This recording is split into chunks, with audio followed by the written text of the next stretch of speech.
Hello everyone, welcome.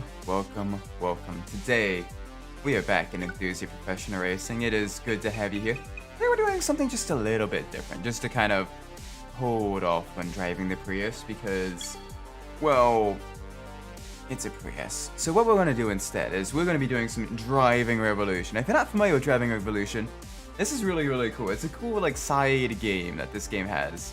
Alright? It is a rhythm game. And it is a, it's basically a combination of a rhythm game and a racing game at the same time. And this is a really cool feature. Like, this could be like a standalone, like, semi-arcadey type of thing in and of itself. But it's in addition to, the full, sim experience and everything, which is really cool. Let me see here. Welcome to Driving Revolution. In this mode, players must hit the indicators at the designated speed on course tracks to complete each stage. So if you look to the left, we see that it's blue. That just means your speed is too low. Orange means your speed is too high.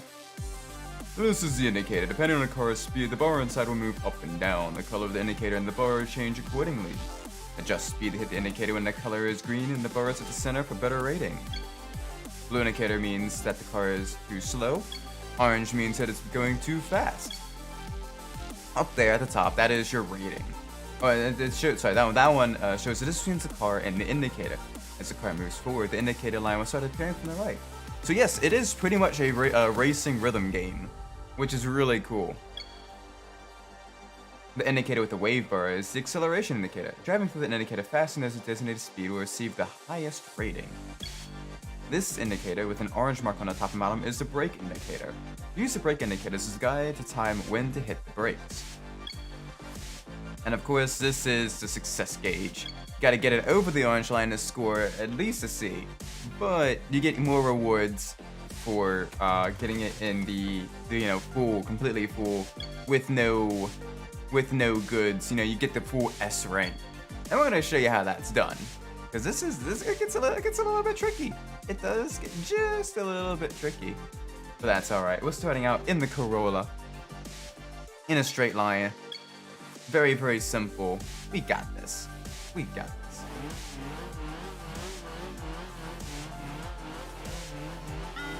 this. Two, one.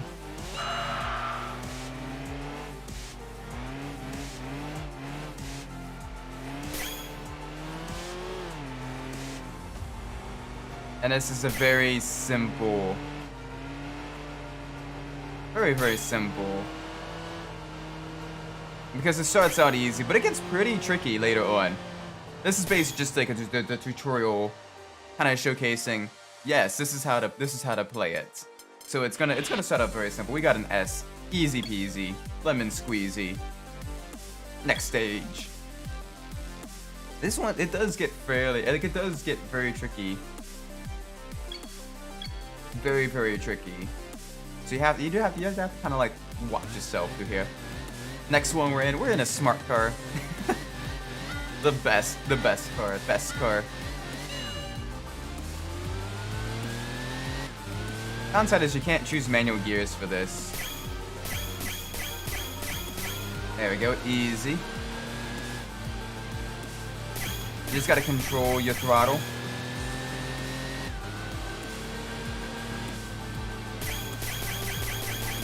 There we go, easy.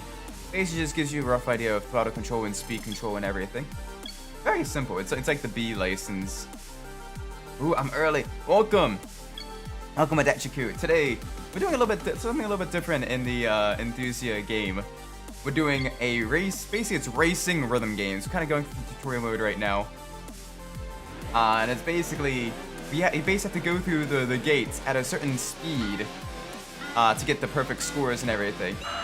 So it becomes basically like a driving test and also a rhythm game. So you gotta go through them when they're green at the right speed. Graphics singing back. Yeah, Enthusia is one of the later released games on the PS2, and while it had some really impressive physics for its time, the graphics were not all that great. The sound was decent, but the graphics a little bit sus. That's okay. There we go. Easy S rank. But still, this is very fun. It's no Muse Dash or anything like that, but it is still, you know, very, very, very fun. Alright, now we're having a little bit more aggressive slalom. Plus also, unfortunately, this is one of the few PCSX2 emulated games that you have to run it on software mode. At least currently, because if you run on hardware mode, you get mega graphical glitches. Like after this one right here, I'll show you what it looks like on hardware mode. Like it looks super sketch on hardware mode. There we go. Yeah, let me turn it to hardware mode so you can see. You can see the vertical lines and everything. And it gets on certain tracks, it gets like super sketch. So I have it on software mode instead. There we go. Alright, first level has been complete. It's very easy. Very simplistic. Now the next one we have Cosmic Eggway. Now it gets a little bit trickier. We're dealing with some corners, we're dealing with some interesting turns. A little bit faster, a little bit sketchier vehicles. Some classic cars like the Mini Cooper. Alright, this one should be a lot easier. Not necessarily easier, this should be very... the game kind of sets up a little bit of extra challenges at you. For example, this one, the gates do change with... was looking at peanut flavored coffee. That actually sounds pretty delicious. Peanut flavored coffee. I'm not usually much of a coffee person, but that does sound pretty good. At least it would smell really good. So what is some of your favorite, you know, beverages and stuff like that? For me, I love the hot beverages. I love my chai tea. A hot chai tea is really good. A little bit of like brown sugar, and some honey in it. Delicious. There was a Spy X-Men collaboration from Fox.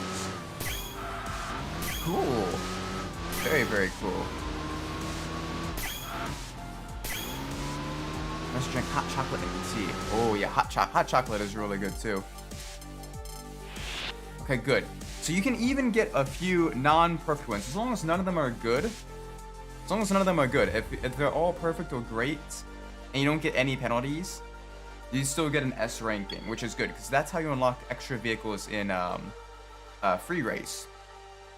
And that's how you continue to kind of complete more of the game completion. Alright, so break indicates the place before and after the first corner. Now we're in the Renault Clio. Let's go to the Doesn't Rubber Band You.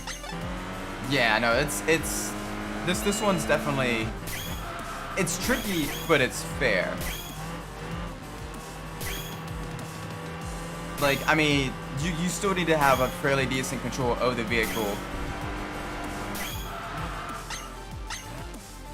Okay, that may or may not have counted as an S. That's kind of sus. That's kind of close. Okay, good. That did still count as an S. But yeah, usually if it's filled up all the way, the bar is filled up all the way, and you didn't get any goods, then you're fine. If you get a single good though, then it immediately drops you down to an A ranking or a B ranking. So it is very tricky. But as long as you get the majority of them at perfect and a few at great, like it's still pretty tricky. There we go. Not too bad. Not too bad. A little bit tricky. Oh. Okay. So yeah, it gets very tricky very quickly. But we did unlock the Renault Clio for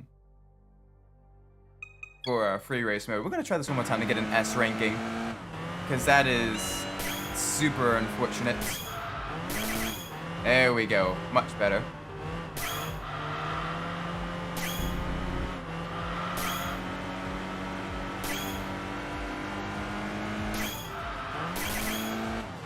There we go. Full perfect.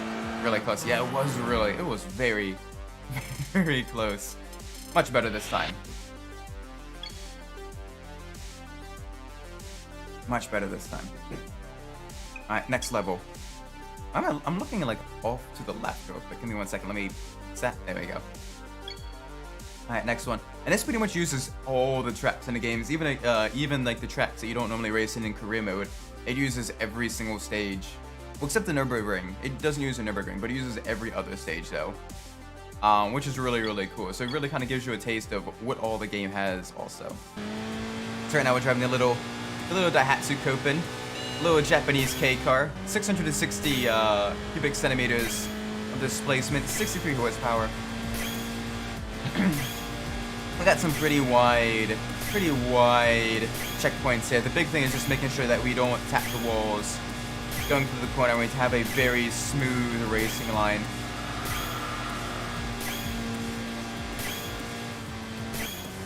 Gotta lift off just a little bit on the throttle on that left-hand corner because otherwise the front-wheel drive Kopen will understeer and it'll run wide or miss a checkpoint. So let's make sure that we gotta make sure we don't do that. There we go, perfect. Next one. I want to see how far we can get into the driving revolution in a single stream. I can't drift with nothing. Yeah, plus also drifting in real life, unless it's a very tight technical corner and you're having a fairly low downforce car, drifting isn't all that useful. It's it does slow you down quite a bit. More often than not, you're better doing a slow in, fast out, or only having like a very, very slight slip angle. Like, you know, maybe within like 5 degrees of like the actual like corner itself. Like only like 5 degrees off the racing line on turn in. Okay. Yeah, the Vitz, also known as the Yaris in the States. This is a turbocharged version. And this one is you do fuel the turbocharger, because within certain RPM ranges, the turbo really kind of adds a lot more power to the engine, and it does want to understeer. So we do need to kind of watch that a little bit. Perfect. There we go. That was a close one. That one was much more difficult. There we go. S rank. Just completely getting all the vehicles.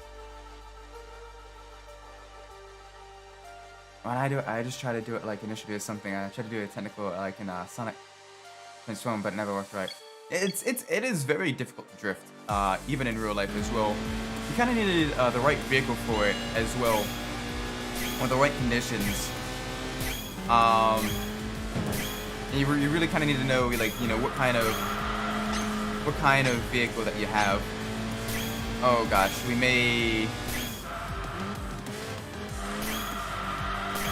That may have been just something getting us down to A. But for example, like a front-wheel drive car, usually you get a little bit of lift off oversteer. But if you use the gas, if you get on the gas again, it's gonna understeer, and it's gonna not want to turn at all. Which can be still very, very useful in high speed driving. You do a little bit of lift off oversteer, get the car kind of most of the way through the turn, a little bit too sideways, and what you do is you can steadily get back on the gas. And kind of straighten the vehicle out. Nah, I couldn't do aero. I would crash the car. I can see it. Yeah, that's usually why a lot of times people who practice like drifting and everything do it in like empty parking lots with like cones and stuff. At least that's just the smarter way. The smarter way to go about it. Because otherwise, you don't have as much risk of running into stuff.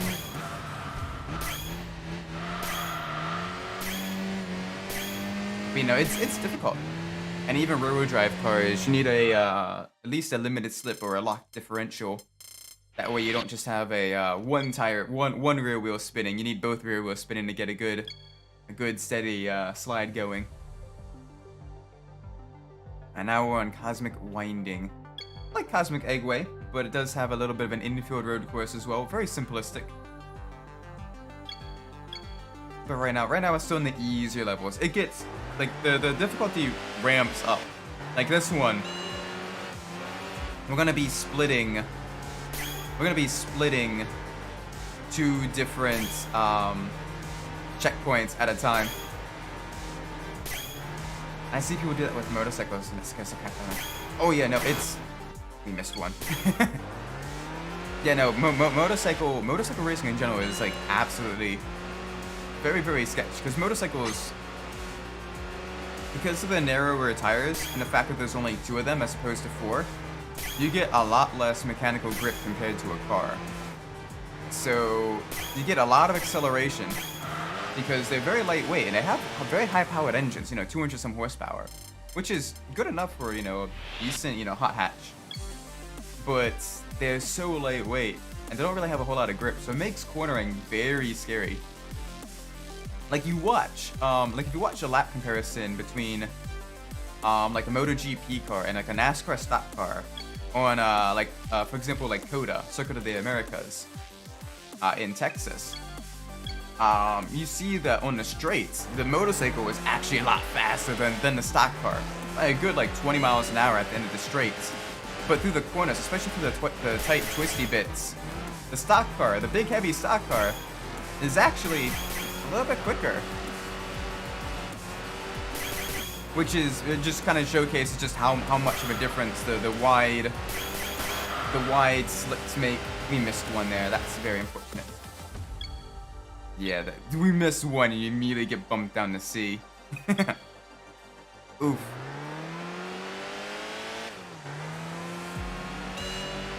I see. Yeah, so basically, you basically have to get you cannot miss a single one. And the vast majority of them have to be perfect. There we go, much better.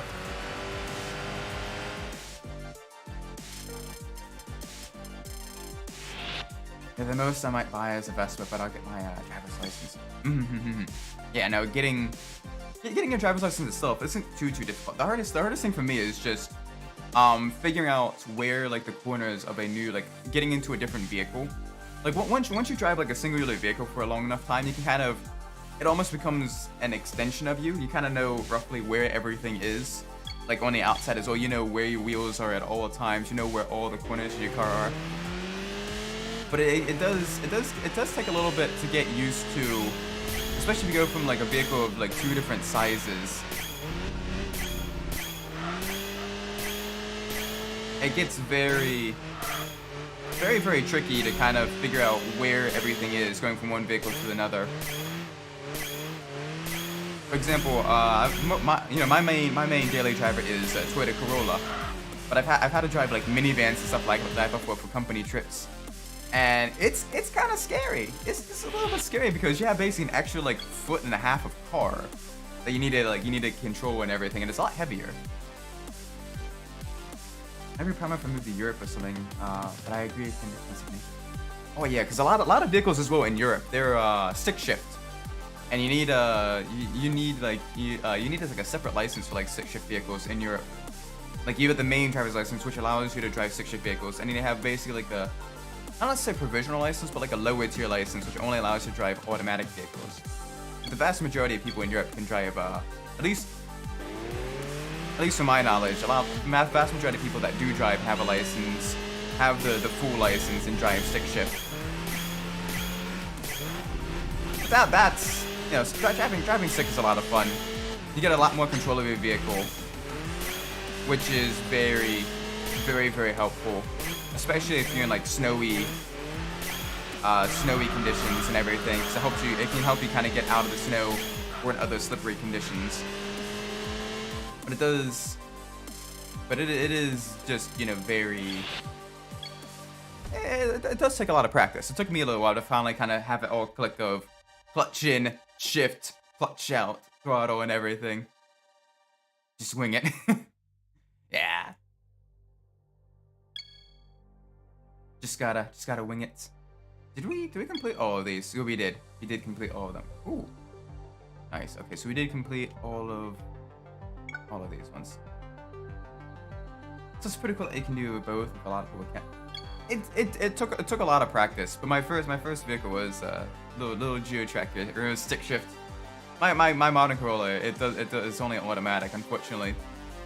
I mean, it depends. In city traffic, when you like a lot of stop and go traffic, I'm very happy. I'm very happy that I don't have to, you know, constantly use both legs and everything. I can just kind of like coast along. But for like, you know, highway or back road driving and everything, especially like in like hilly terrain and everything, and lower powered vehicles, I kind of miss the manual, because I can kind of anticipate the hills and everything, downshift to a lower gear and everything. Yeah, cruise the wind here. I mean, the Geo Tracker was a soft top. It's basically like if you're familiar with like the Jeep Wranglers, those types of Jeeps and everything, it's a lot like that, but a lot smaller.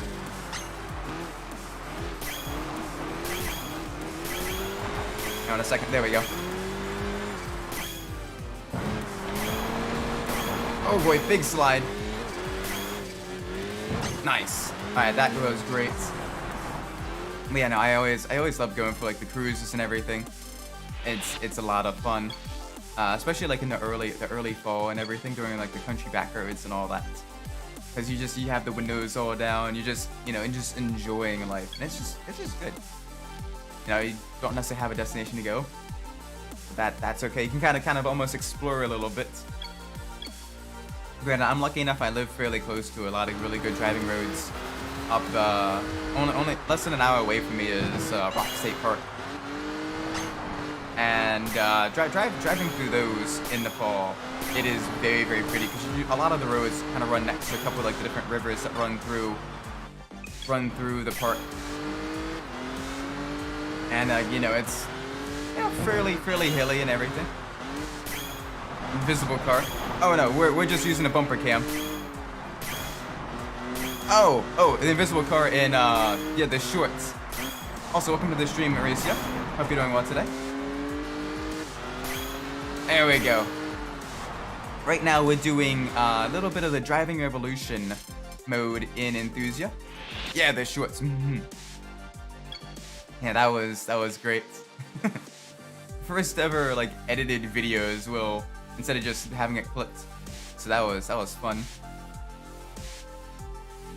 But right now we're doing the driving revolution mode in Enthusia Professional Racing. So this is basically, it's almost like a racing game combined with a rhythm game. This is one of the arcade modes in Enthusia, and it's a little bit tricky because it is sim or simcade style handling. But you still need to kind of have full control of the vehicle going through all of these at the right speed.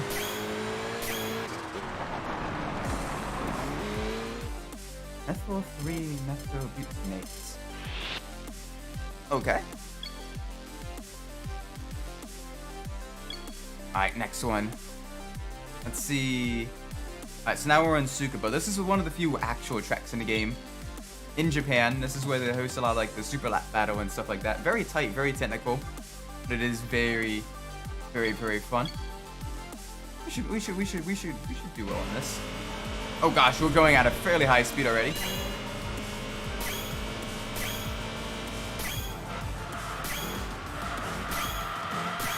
Slide through the corner just a little bit. Get the car turned in. There we go. Perfect.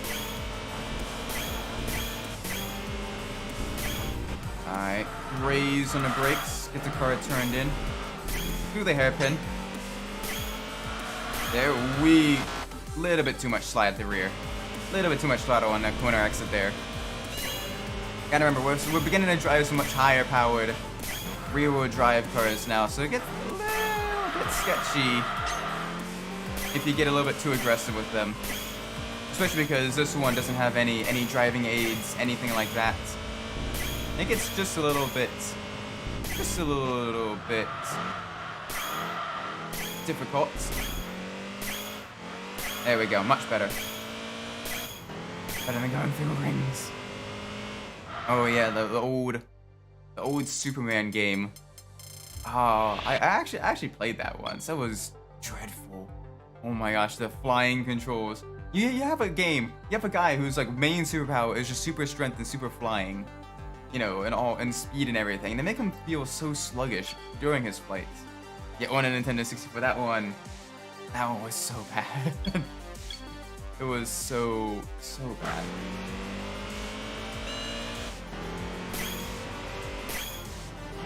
The Slane walk slowly. Everything in that game is just super clunky and super slow. It was partially a hardware issue, you know, it was an older console, couldn't really handle necessarily, you know, much very fast-paced stuff. But even then, like, the controls and everything were just so bad. Yep, waiting for things like that. Yeah, there is nothing that game has going for it. Which is unfortunate, because, like, it'd be really cool to actually have, like, a really good Superman game. Like, we've had good Batman games. But I would love to have a very good, like, Superman game. Like, specifically for, like, Superman, you know, kind of showcase the sheer speed that he can move at and everything. I think that would be really cool. For example, you know those older, I mean, they're still making them, so not necessarily older. Remember the like the Afterburner arcade games? If they did that, but just kind of reskin it so it's Superman fighting against like a bunch of like General Zod's forces or something like that, that would be pretty cool. Or like, you know, one of these you have to, like, you know, stop a missile, you know, catch up to the missile and, like, you know, go up into space and throw it into the sun or something. I remember those. I used to have those in arcade. Yeah, like that would be a good basis. That'd be a good basis for you know, the you know, a good like Superman game. What is the best business idea that I've ever had? Alright, probably reworking malls. So, you know, a lot of malls in America, can't believe we caught that one. A lot of malls in America are kind of on the decline. Not a lot of people, you know, people are more so focusing on, you know, purchasing things on like Amazon and other online shopping stuff, right? The main anchor stores, you know, the big stores that are on the end, yeah, they're kind of dying. The malls in America are kind of, with the exception of like ones like right in the heart of a lot of cities, they're kind of dying. And even the ones in the cities, you know, need to kind of be a little bit careful. I was thinking, instead of, you know, having the malls mainly be shopping centers, malls should instead be focused more so on being like entertainment complexes. You go to a mall, you get dinner, you watch a movie, you do a fun activity as well there. You know, you go to like a barcade, or, you know, you do like some airsoft or like paintball stuff. You know, that type of stuff, where it can be more so a community hub, more so than a place just for people to buy stuff. Because people, you know, people can buy stuff quicker and cheaper on their laptops, or, you know, on their computers and everything, or even on their phone. So instead, for the malls, you have to give them something that you can't get on a computer, and that's like in-person entertainment. And I think that would be the best thing to do with malls, is to like convert a lot of those stores, because especially those anchor stores that are going out of business, like Sears and Macy's and all that stuff. You have a lot of space there. You have a lot of open space. You could do a lot with that. You know, you could convert that into like an indoor bowling alley, or like, you know, like an arcade, or, you know, like, you know, an airsoft course or something. So with that, then you have things that draw people in, and then once they're there, then they can do their shopping. The biggest problem with malls in the USA is that they don't have any appeal, and they're too expensive. That too. Like the appeal used to be that, you know, you go there to hang out with friends and then shop with friends and everything. But nowadays, shopping isn't really a social occasion, right? Shopping is just something you do on your computer. You're like, oh, I want this. Look, cool. It'll be here in like 3 to 5 business days, unless you get like the next day shipping, which is a little bit pricey, but you know. But yeah, part of it also is the pricing as well. Unfortunately, with malls, you do have the mall owners and everything, because a lot of businesses are going out of business and everything, and there's less businesses mall owners are trying to increase the lease, you know, increase the cost, because basically they rent like the different like slots in the mall.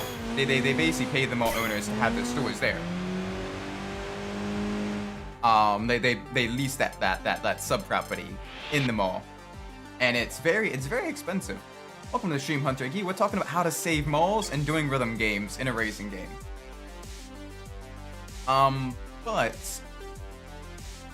But yeah, back when you could buy many things for $20. Exactly. Things were a bit cheaper back then.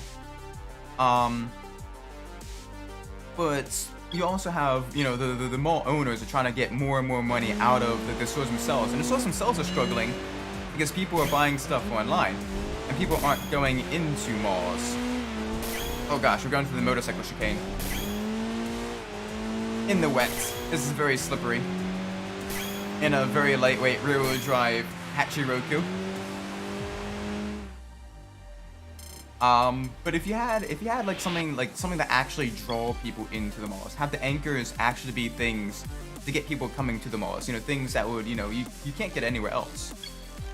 Like arcades, like that type of stuff.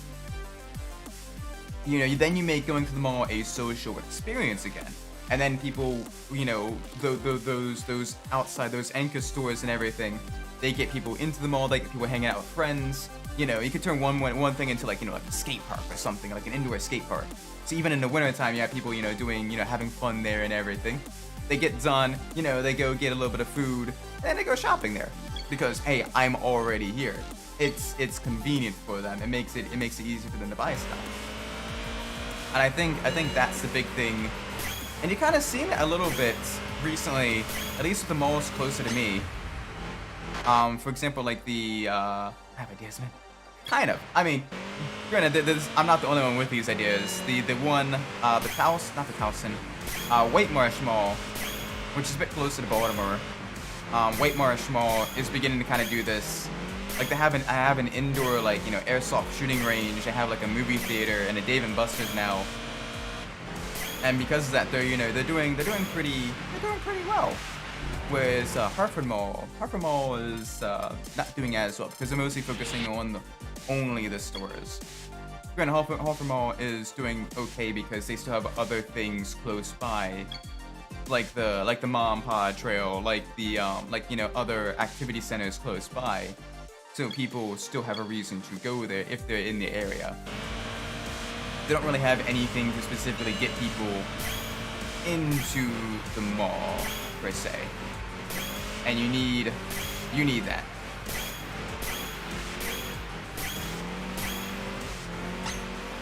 Ideas to set EV chargers for EV. Oh, yeah. We definitely need a lot more of those.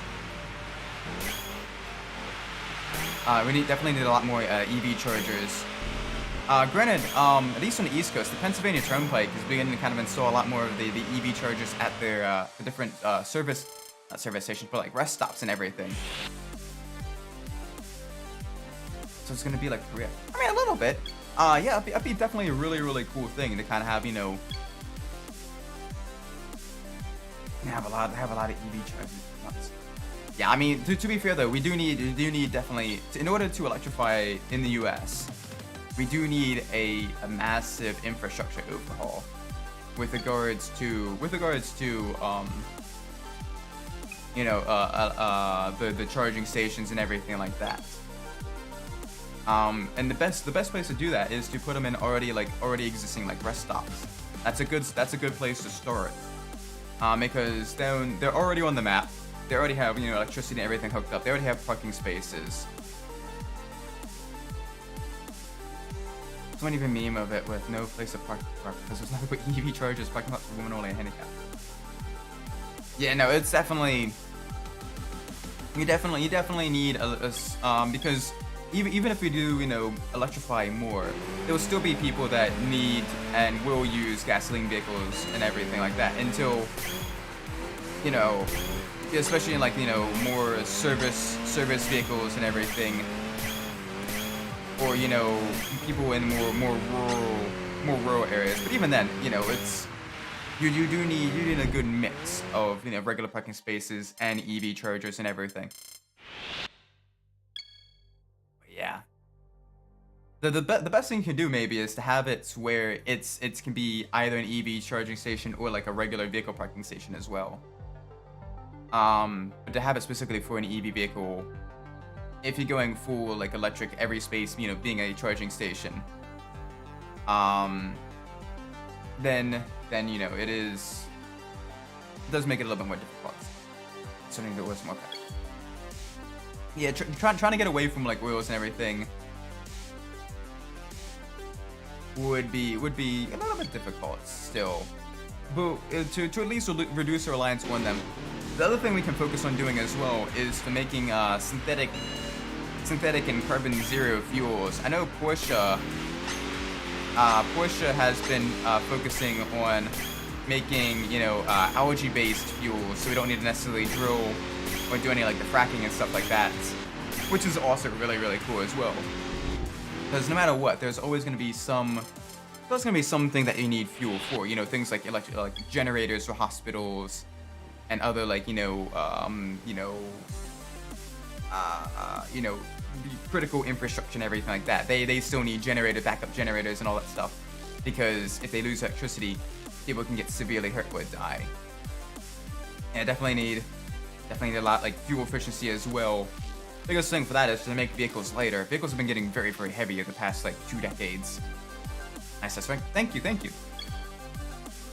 yeah, no, yeah, it's definitely during my college years, I did write quite a few reports on like how to kind of like electrify in the U.S. and everything for some of my engineering. But it was, yeah, I don't think necessarily going full electrification is always going to be possible. But we can at least reduce our dependence on oils, and even then, if we can go like on other alternative-based fuels, not ethanol, because corn is super thirsty and very, you know, not the best in terms of full. It's not the best ecologically. It was a decent alternative, but we didn't really have the full understanding of like the full effect of, you know, going to like massive corn production. Because now at certain stages you do have the risk of droughts and everything. That also produces less carbon. Yeah, that's the thing as well, is, you know, making sure that, you know, you're not wasteful and all that stuff. The big thing is making sure electric production in general. Electric production in general is good. You know, is green and everything. And best way to do that right now is currently, that's an A. Damn. Is to potentially go nuclear. But even then, it's at least currently, and until we improve the efficiency of both solar panels and wind farms as well, because the wind farms do use quite a bit of oil in the lubrication of their moving components, and solar panels do require some fairly quite a bit of silicon, which isn't exactly the healthiest to mine either. Making EV cars also produces greenhouse effect gases. Exactly. So part of that also becomes a cultural thing, where people kind of hold on to and sort of maintain their vehicles for a lot longer. That way, you're able to you know, kind of offset those greenhouse gases with, you know not necessarily burning fuels and all that stuff. You're able to kind of hold on to your vehicle longer. But to do that, we need basically to, you know, one, get people to hold on to the vehicles longer, which means probably, you know, making sure that, you know, not only the dealerships but also regular service stations and everything that can service older electric vehicles and have the tools and training necessary to service those vehicles. And also for manufacturing companies to develop vehicles in order to be maintained You know, don't necessarily have them be a non-serviceable, like a, you know, like an iPhone where, oh, one thing breaks, you got to completely replace the entire thing. It needs to be, the entire car needs to be able to be, you know, serviced. I'm not sure how the best way to do that, but that is something that does affect quite a bit of, you know, the electric vehicles. The other thing that affects it a lot is battery life. We need to find ways to improve battery life so we don't need to keep manufacturing more and more lithium batteries as well. Especially if the batteries themselves go bad. We need to find a way to kind of slow that from happening. Requirements is water and cobalt mining. Cobalt is terrible child labor. It's very, very, very dangerous.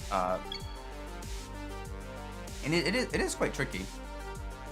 You know, so we need to find like a different metal, a different ionic metal. So if you look at the periodic table, it's the far left side of the periodic table. Basically, the first column is a lot of the metals and stuff like that that you can potentially make batteries out of. Because you need an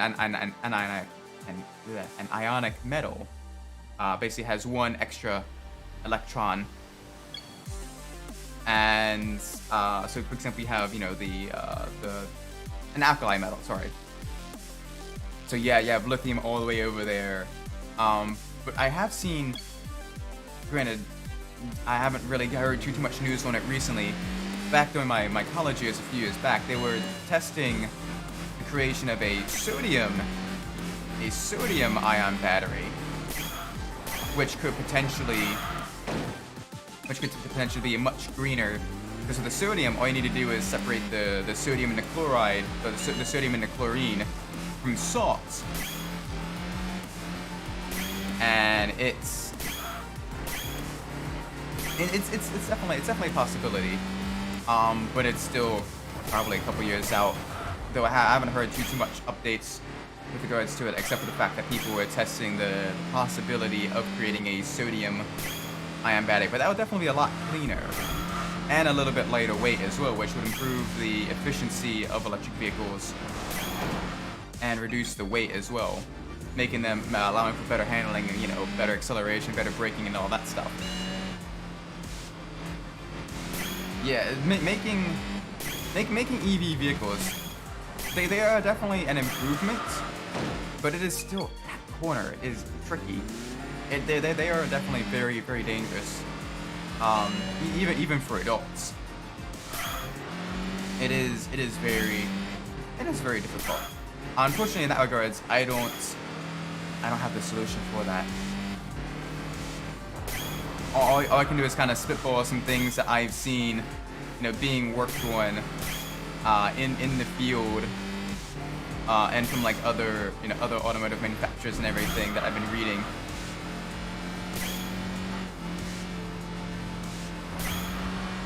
USA was thinking of removing restrictions on mining cobalt and copper.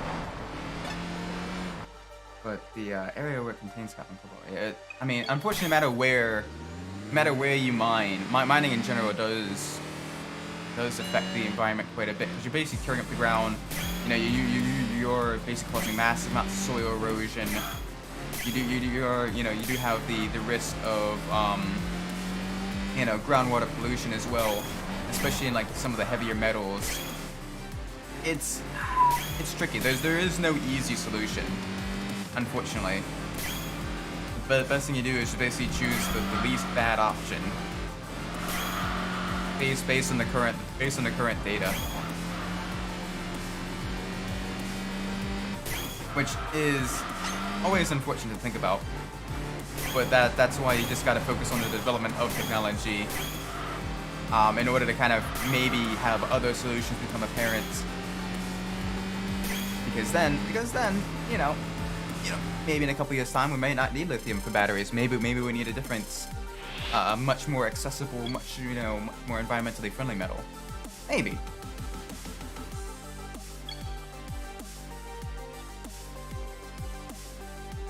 I mean, I remember back when I was younger. Granted, I'm an old geezer, at least in the VTuber sphere. You know, mid 20s. But when I was younger, when I was a kid, like lithium-ion batteries were like, you know, super, you know, expensive, super rare, you know, very, very difficult to come by. Basically only used in like, you know, high-end applications. Nice. But nowadays, they're so commonplace you can buy them in literally a grocery store.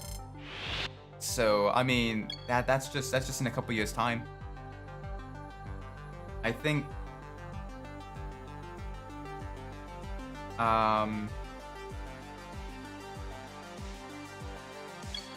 Yeah, it's so. I mean, in the future, you know, it could very easily be a different metal used in the batteries, or it may not even need a metal at all, potentially.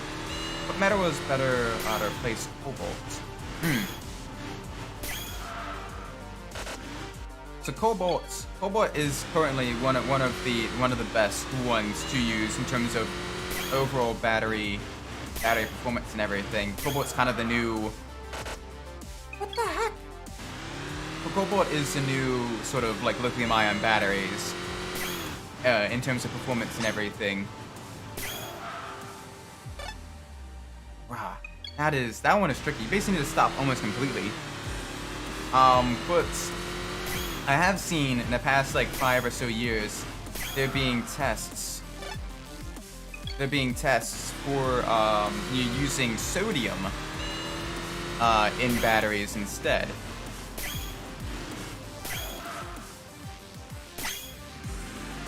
Oh my gosh, that was tricky.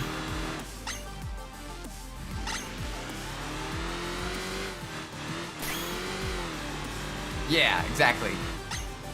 Na, sodium.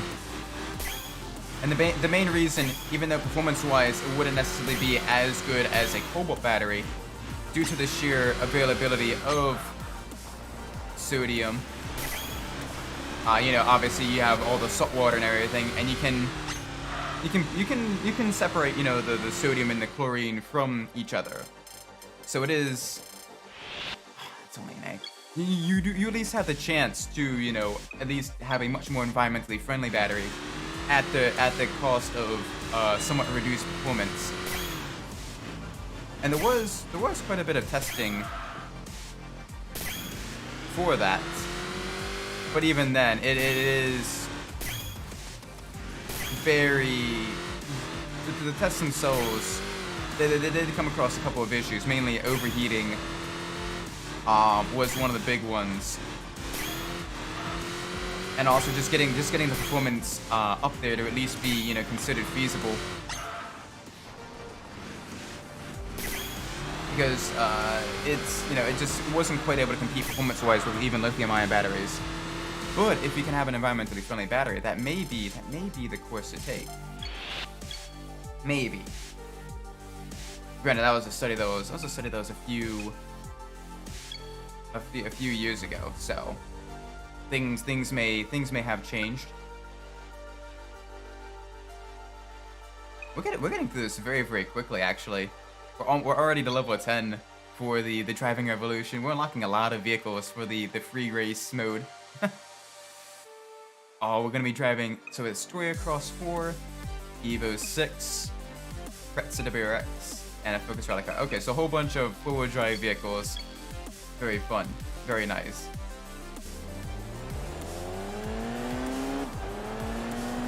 I mean, granted, electric vehicle performance in general, though, has been increasing quite a bit as well, though. Like, the current Pikes Peak record holder is the Volkswagen IDR. So you're at least having vehicles that are much faster than what an electric vehicle used to be considered. I suddenly have the powers of invisibility, and I'm gonna assume it's at will. What would I use them for? That is a good question. The powers of invisibility.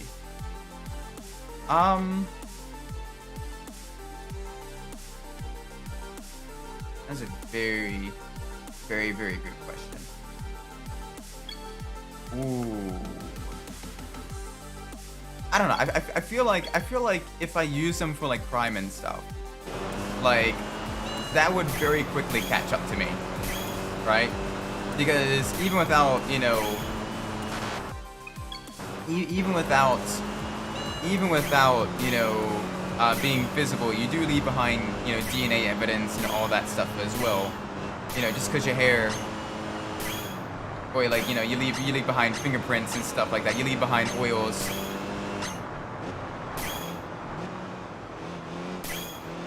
So I don't think using them for crime would necessarily be a good option.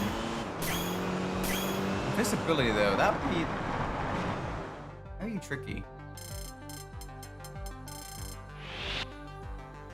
I mean, you know, even if, assuming as well, like, your body has to be attached to you to be like invisible. So like, you know, things like, you know, skin, dandruff, or like hair or anything like that. If that falls behind, people will find it probably. You know, you will still leave behind fingerprints, because fingerprints, it's not based on visibility. It's based on like the oils in your hand being like, you know, left behind on like a surface.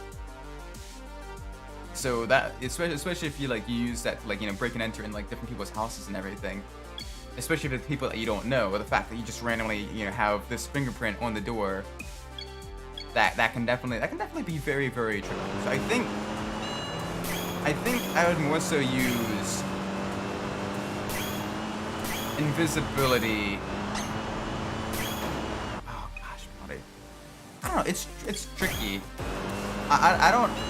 You know, it's both the old, you know, the Spider-Man comics and everything. With great power comes great responsibility.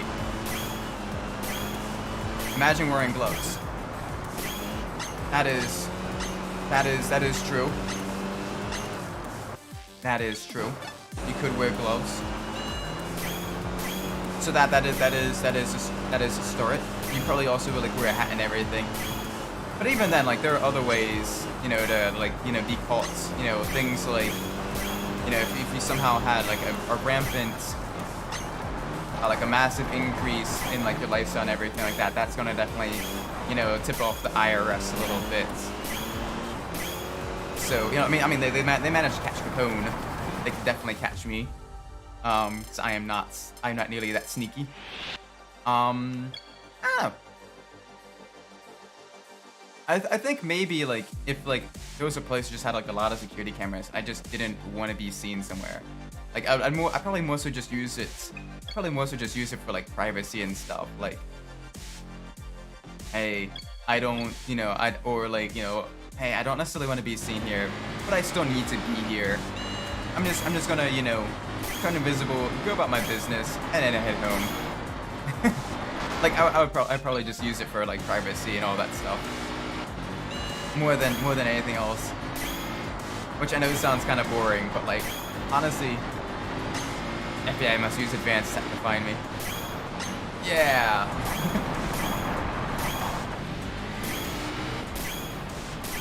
Speaking of the FBI and Al Capone and everything, that's actually one of the original purposes of the FBI. FBI's creation was to catch Capone. Which is kind of silly. I'm not necessarily silly. Capone was, you know, horrible, you know, mobster and everything, but you know, the fact that one of the first orders of business was just to catch like one guy is compared to now is just very, very, very interesting. Oh wait, was it Al Pacino? Oh, whoops, wrong mobster. Too many mobsters. It was Al Pacino. Whoopsie daisies. Okay, so different mobster.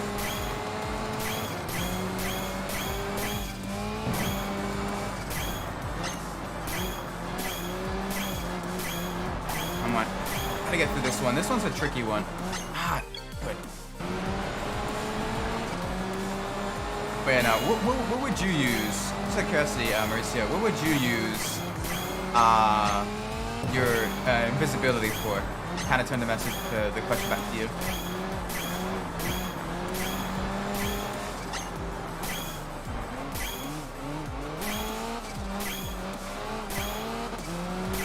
Invisibility is more so a defensive power.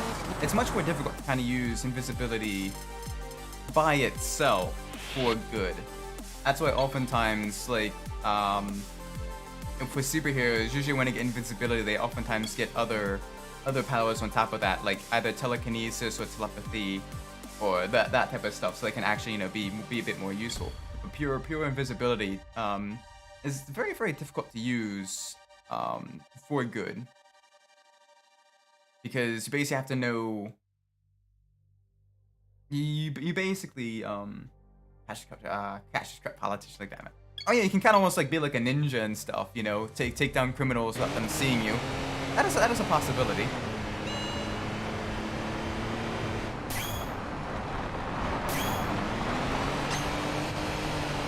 Yeah, okay, so you could probably still use invisibility. You can probably still use invisibility for good. It's just compared to things like, you know, super strength or like super speed and everything. It's a little bit more like, you know, flight. It is a little bit trickier.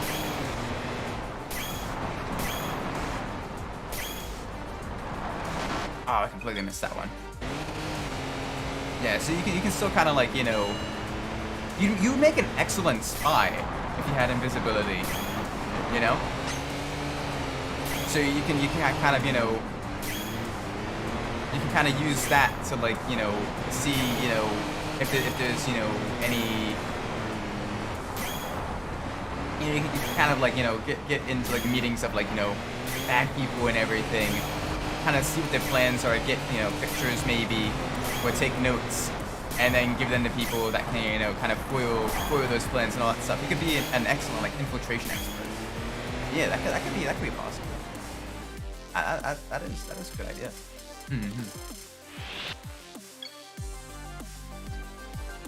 You could be the you know, the eyes of like the superhero group. You know, let them know like the bad guys' plans and everything. That way they are prepared. They're not caught off guard.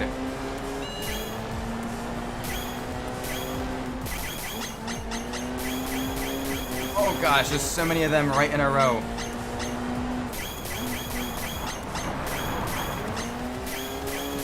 Ah, green everywhere. Back, welcome back. We're now in Mr. Caveway. That's actually cool. What would you use? Oh, if you were invisible, what would you, if you could turn invisible at will? What would you use that power for?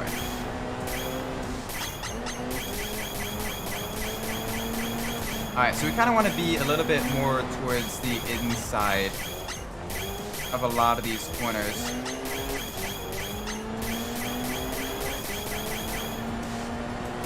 Oh, so many greens. So many gates right in a row. There we go. Yes!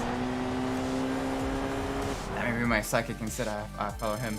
I will need his tools. You need the training to use those tools too, like the batarangs and everything. Learning how to properly throw those. That's gonna be difficult, but a lot of fun. You mean like the Invisible Kid Invisible or Susan Storm from Fantastic Four Invisible? Probably closer to like Susan Storm, but minus like the other telekinesis and force field type powers, like just invisibility. I'm not as familiar with Invisible Kid. I've seen a little bit of that, but I don't remember exactly what all of his powers are.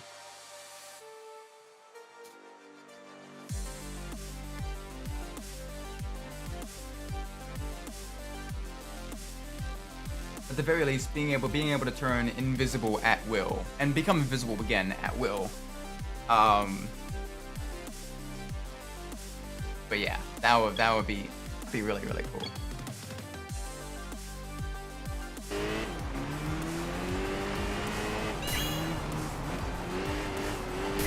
That's oh gosh, they were way inside. Yeah, that's the thing we were talking about a little bit earlier. Is oftentimes for like a lot of like comic book heroes and everything, characters with invisibility, they oftentimes get like extra powers on top of that to kind of complement their invisibility. Usually some other form of like mind-based powers,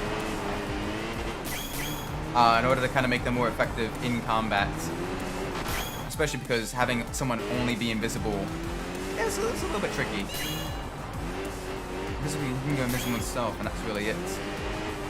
Smell and hear and use up them up. Okay, so probably closer to than Invisible Kid Invisible.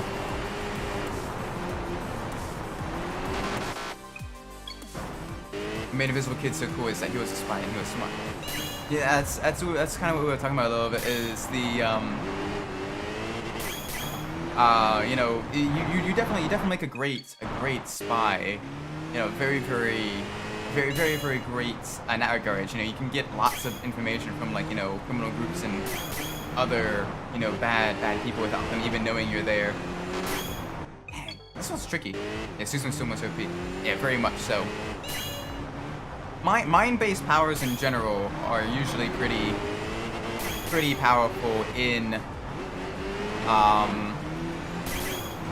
lot of, like, superhero comics.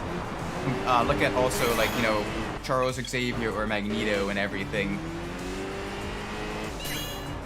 Because with that, it's much more difficult to kind of have, like, an actual limit as to what is their range, what is their effective range, what can they and can they not do. You know, how strong is that? Like, Hulk, you can kind of at least, he's close to invincible, but still, he's got a rough limit to his strength. Have you seen Star Wars: The Clone Wars in 2003? I have. It's been a long time since I've last seen it. But yeah, if you're talking about the 2D animated one, yes. Gendy. I need to look that up after this attempt. Yeah, okay. Gendy. Let me look that up real quick. Russian American anime director. Oh. Okay, yeah. He was the director for that. Yes, I've seen. I've seen a lot of his work. Yeah, it's really cool stuff. Easy through here. There we go. Finally got that right. These are placed, like, just after the apex, so you just need to, like, just barely click them.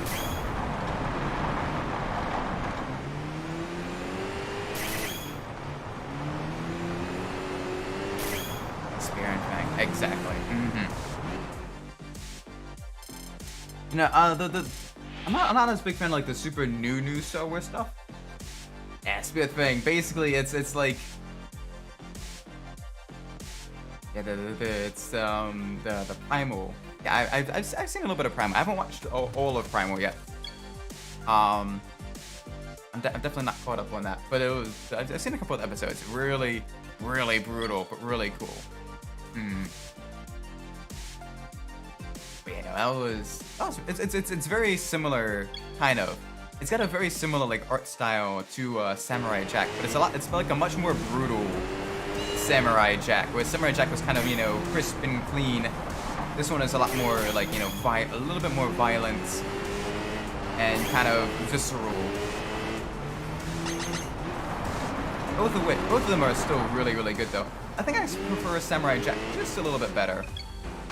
But Primal's pretty good too. But yeah, no, for Star Wars, I'm not a big fan of the sequel era stuff, but, like, the original trilogy and the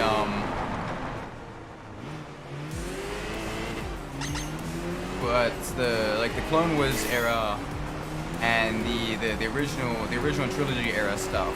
That stuff is really good. Watch the last episode of Primal Season 2. What's that?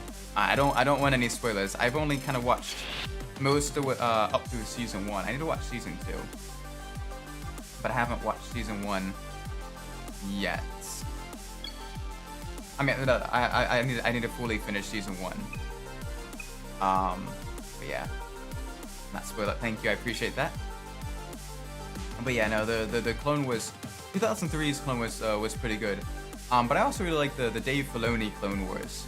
They did a really good job of fleshing out like a lot of the characters and everything that may not have gotten the best characterization in and like you know the episodes 1, 2, and 3. They did a really good job of like especially like Darth Maul and even like Anakin Skywalker. They did a really good job of fleshing these characters out, and it was really they did a really good job with that as well. Like I quite liked watching a lot of the Clone Wars. There we go. Perfects. Full perfects. Based on fictional Indianapolis Motor Speedway. Very nice. Oh, and immediately it dumps us into a racing car. Fun. This is where it gets just a little bit tricky. Because you basically need to go full tilt through this corner. With the you just have to trust in the downforce.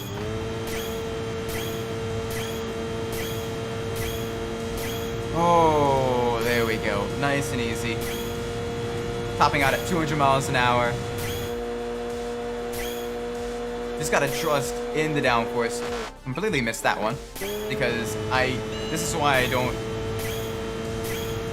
That's why I don't use third-person camera too much in a lot more of the sim racing games. Because I completely lose my depth perception. My favorite board game. Ooh, that's a tough one. I quite like Trouble. Not Trouble. Sorry, I quite like Sorry, with the popper in the middle of the dice. That one is quite nice. Just kind of very quick, very simple setup, very fun. I really enjoy that one. Just because one, it is very. You can get a lot of games in good rotations. It's a good party game. Especially when it's like a more chill, kind of relaxed, having drinks with your buddies type of night. But very fun. What about you guys? What is some of you guys' favorite board games? Because sorry is definitely one of my favorites.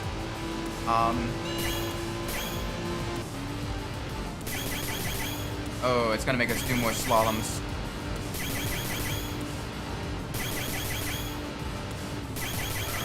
Oh, we're missing that one. Stratego. I've not played Stratego. Let me look that up real quick. Monopoly for emotional damage.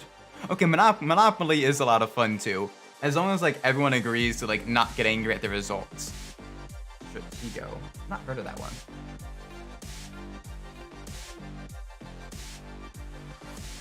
Stratego. Oh, okay. I've seen that one. It's kind of similar. It's kind of similar almost to like Risk mixed with like checkers, or Risk mixed with chess. Okay, cool. Very nice. Yeah, I've seen that one. I've not played it, but I have seen it like at some of the game stores I frequent. Oh, that was a big heavy hit. But no, I enjoy playing Monopoly as well. For me, the strategy I like to go for is to buy a whole bunch of the super cheap properties and just kind of like nickel and dime people as much as possible. And as they gradually lose a lot of like their money and everything, like I can begin kind of like buying some of their more expensive properties out from under them, so that they can keep affording to pay my rents. More so, quantity over quality of the properties is what I focus on. Which is a very high risk game. There's different methods, but it really boils down to luck. Yeah, like you kind of have to like make the game kind of work in your favor. But it's all about like statistics and everything as well of what you're most likely to go into. Main reason as well is I like to go for the cheap properties, is oftentimes the cheap properties are right after the pass go. So they're usually right after people, get their $200 and everything. So right afterwards, they're getting like nickel and dimed by me. So it's like, yes, I'm getting their money first. And then like they go, like, another player goes bankrupt later on because they gave all the money to me and they can't afford another player's property. So they have to either sell stuff to me because I'm one of the few people that has like lots of money and everything. But it's difficult. It is very difficult to kind of get everything all right in there. Monopoly is very fun. The other one, the other board game I quite like. Granted, I am not the best at it, but I still enjoy playing chess. Just because it's just you know, it's like the classic board game. And it is a lot of fun as well. Like, I'm not great at it. I can be okay. But it is, you know, it is still fun. I make model kit. So back when I was living with my parents, because they had a well-ventilated garage, I used to make a lot of like model cars and everything. And those were a lot of fun to make. You know, I used to, you know, do like the paints and everything like that. Had a little like airbrushing kit and everything to paint all the components in the cars as well, and it was a lot of fun. But nowadays I live in a townhouse, so I don't really have any well-ventilated areas that won't be ruined by the paints and everything. So I've kind of, or like, you know, the glue and all that stuff. I need a good, you know, well-ventilated area. And Maryland weather is a little bit too unpredictable in that regards. In order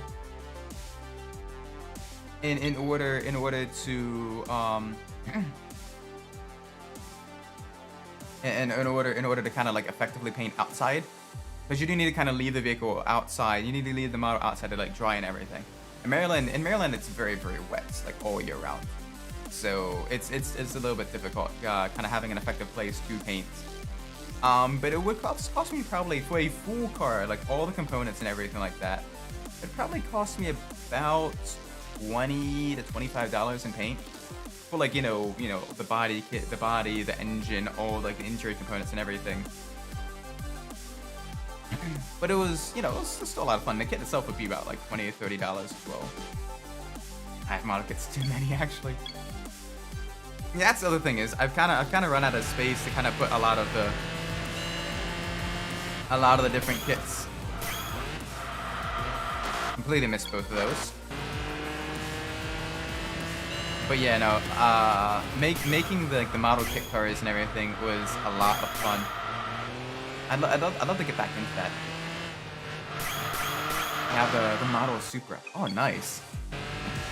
Yeah, I like a lot of like the different like kits and everything.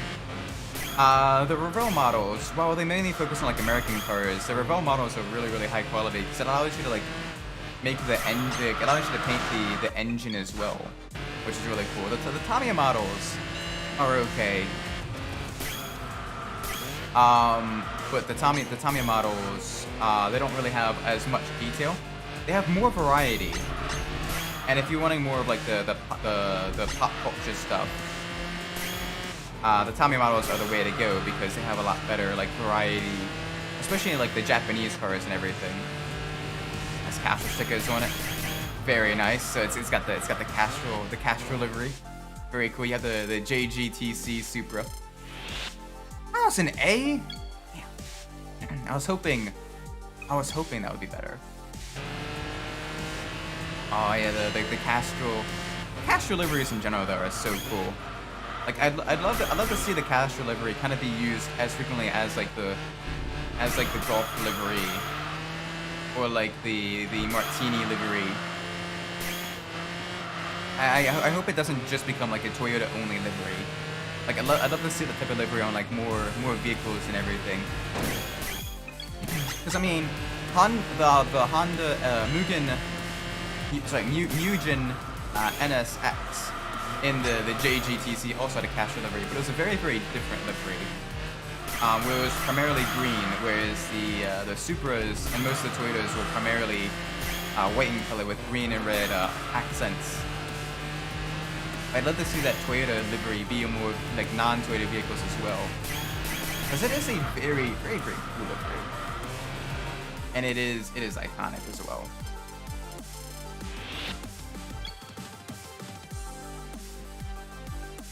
There we go. That was much better. That was a tricky one. We're definitely getting to much more difficult getting into much more difficult sections where the cars are getting faster, the courses are getting a little bit trickier.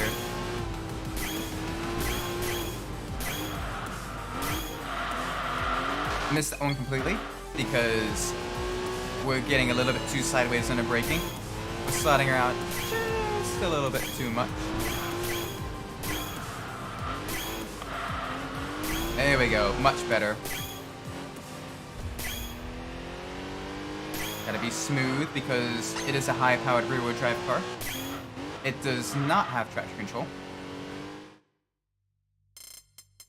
That should be an S. That is an S. Yes! Perfect. That's exactly what I wanted. One of my favorites, though, for the model cars to make was the Shelby Cobra.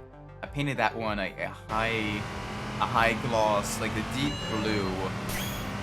You know, the I think it was called like Guardsman blue. And it took me forever to kind of get like, cause I had a bunch of like test plastic as well. And I want to just really make sure that the car like looked as close to like a real like Shelby Cobra as possible. So like I did a lot of like paint mixing and everything, trying to get the right ratio of like the gloss blue and the gloss black to kind of get that like darker, deeper blue. And then with like a slightly metallic clear coat on it. And oh my gosh, it took a while. That one cost me close to like $55 once everything was said and done. But that was probably one of my best work. And it had, of course, the white racing stripes on it as well. Very, very, very pretty. I really enjoyed that one. Studying organic chemistry stuff. Oh yeah, no, I did a lot of chemistry in college. I dual majored in mechanical and chemical engineering. So most of my chemical knowledge is like petrochemical stuff, like combustion efficiencies, and like thermodynamics and everything. Yeah, I'm a little bit familiar with OChem. Yeah, no, that organic chemistry was a lot of fun, but it was very, very difficult. One of my favorite labs though for organic chemistry was extracting caffeine out of like differently brewed teas to see which one had the highest caffeine yield. Like which means a brewing tea, cold brewing or hot brewing, yielded more caffeine if it did that at all. And it was great as well because like the professor, he made like 2 massive like jugs of tea, and once the lab was over, like we kind of took them out from the lab, cleaned off the nozzles and everything like that, and we got some, because it was in the thermos and everything. And we got to take some tea home. It was very good tea, very delicious. That was a lot of fun. The Dodge Charger 1968 model. Oh, nice. Yeah, the classic muscle cars. They have some really good kits as well, because you can do a lot with the engines and everything. A lot of them have like different customization options. Very, very cool. Very, very fun. Plus also the Revell kits. A lot of the Revell kits have like the different customization options. Oh, we are already making mistakes. Okay, so we should probably not necessarily.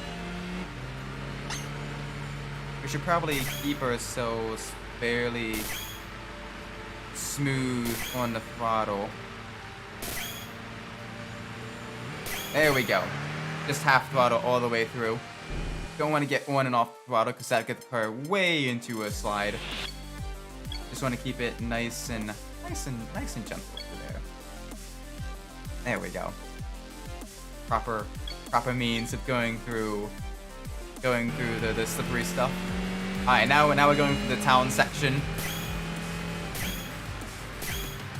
And if this looks familiar, this is because this is part of the Bergenstock course, the previous course that we were on, but just in the winter time, and with a slight different layout. We exit out at a different section of the town. Oh, we're gonna ride that way. Legos. See, unfortunately, Legos. I have a few Lego kits, not a whole lot. Lego kits are always just a little bit too expensive for my family growing up.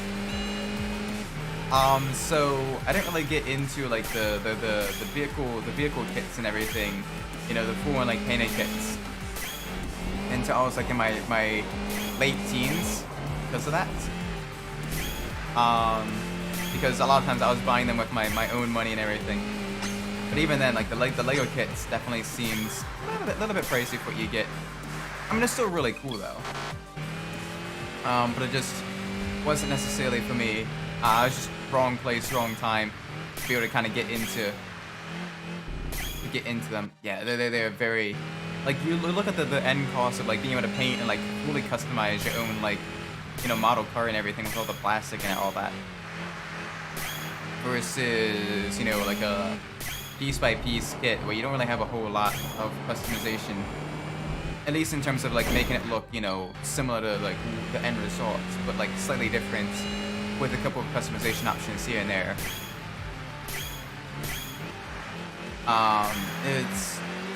It definitely just didn't seem like a good deal for me. I mean, they're not bad. Like, I don't blame anyone for wanting to have like Lego kits. Like some of them, especially some of like the really modern kits, like some of the vehicle kits nowadays, like the Porsche 911 looks absolutely amazing. Like the larger kits, and even some of the smaller ones, like the Audi Quattro, is really cool looking. But yeah, it's a little bit. Okay, good. We managed to keep that one great. Oh, Han Solo vehicle has. Jeez.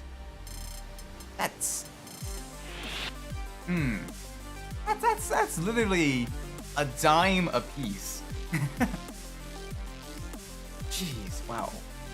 That is crazy. And it's very crazy. Yeah, it's definitely something that, you know, it's more so. Legos are just very expensive.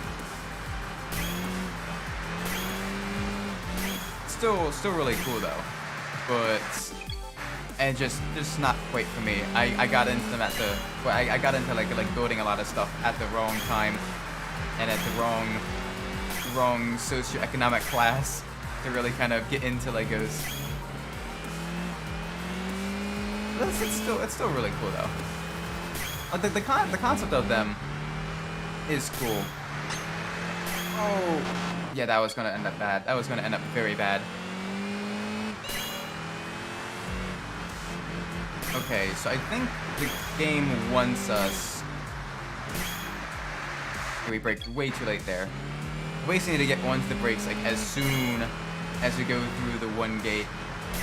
But we also gotta watch ourselves because if we get on the brakes too early.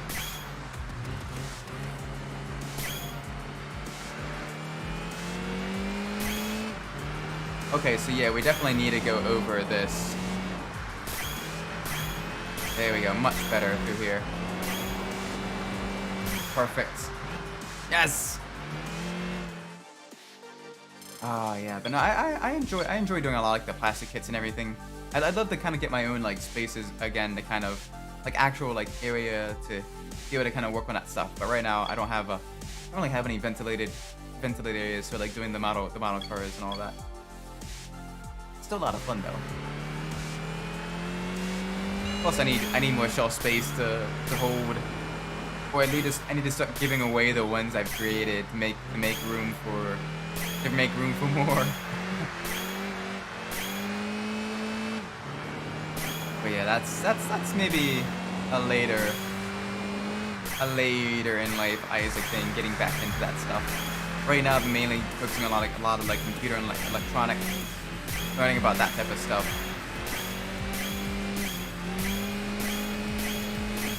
Alright, gotta thread the needle. What would I do? Sasha, where would I go for zombie apocalypse tomorrow? I mean, more than likely, I'd probably die. Let's be honest. It is very,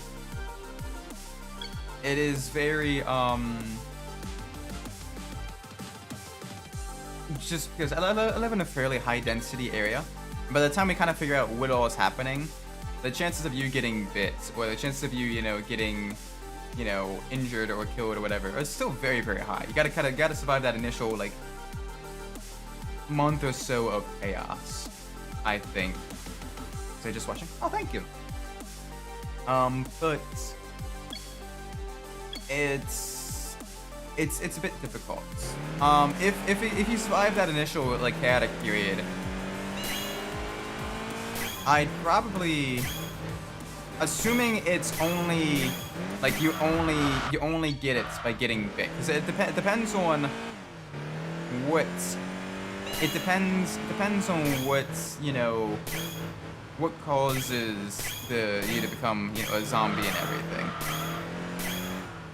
Like, if it's like a fungal infection a la, like, The Last of Us, I would definitely move much further up north into a much drier area as well.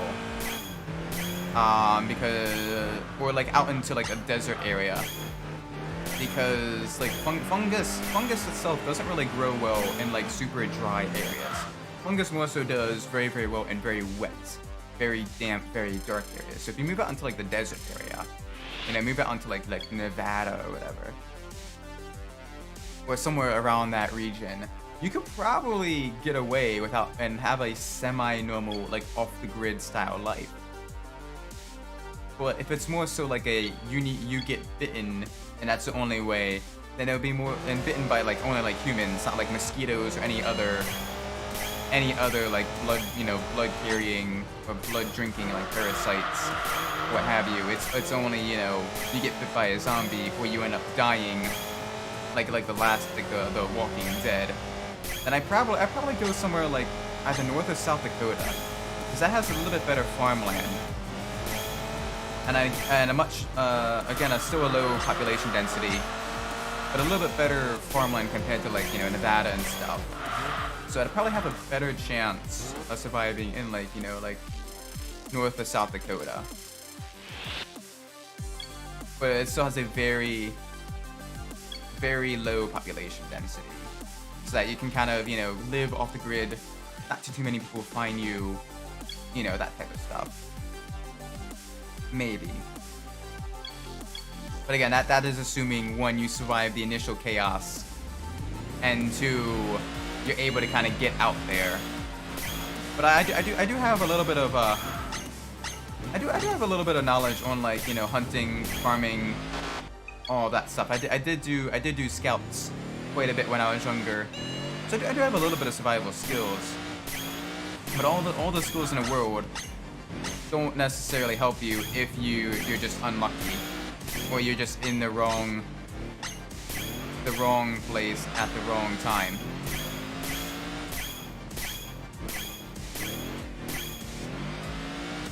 And unfortunately, I live very, very close to like Baltimore, DC area and everything. Very, very high density. So the chances of me getting bit, or chances of me getting, put out of commission, are very high. All things considering. For something like that, for something like, like a zombie apocalypse, that would be much more difficult. Especially because for my job itself, I work directly like in the city and everything. Oh, that's a good one. So, like, I am exposed to quite a lot of people, and around a lot of people quite a bit. Then again, I managed to go the entire pandemic without getting the dreaded C word, so maybe I can get lucky. Who knows? It's very up in the air for something like that. What about you guys? What would you guys do? What is your game plan for zombie apocalypse? It's unlikely something that happens, but you always got to kind of have an idea as to what you want to do, because it can kind of help you kind of mentally prepare for like other disruptive, you know, scenarios as well. You know, for how you kind of plan for like other, some like more realistic scenarios. I don't know. But not necessarily apocalypse. Yeah, no. Like it's more like the hypothetical. What would you end up doing? What is your game plan? Where would you move? One thing that's really cool is the sound design in this game, though. Gosh, we broke too early. Is, for example, the some of the rotary cars, like the Mazda RX-7s, they have the shift warning beep when you get close to the red line, telling you when to shift, which is what actual Mazda vehicles equipped with the rotary engine have. Because they found that too many people were over-revving the engine because of how smooth the rotary engine is. So you hear the little beep there. It's telling you when to shift. Way too late on the brakes. And it's difficult because you almost have to kind of react a little bit depending on like what all is caused, where the epicenter of the outbreak is, what other people are doing. Like it's not a decision you can necessarily make in a vacuum. You can kind of have a rough idea as to like, you know, your options of if X happens, do Y, if Z happens, do A. But even then it's a little bit tricky. It's a little bit tricky.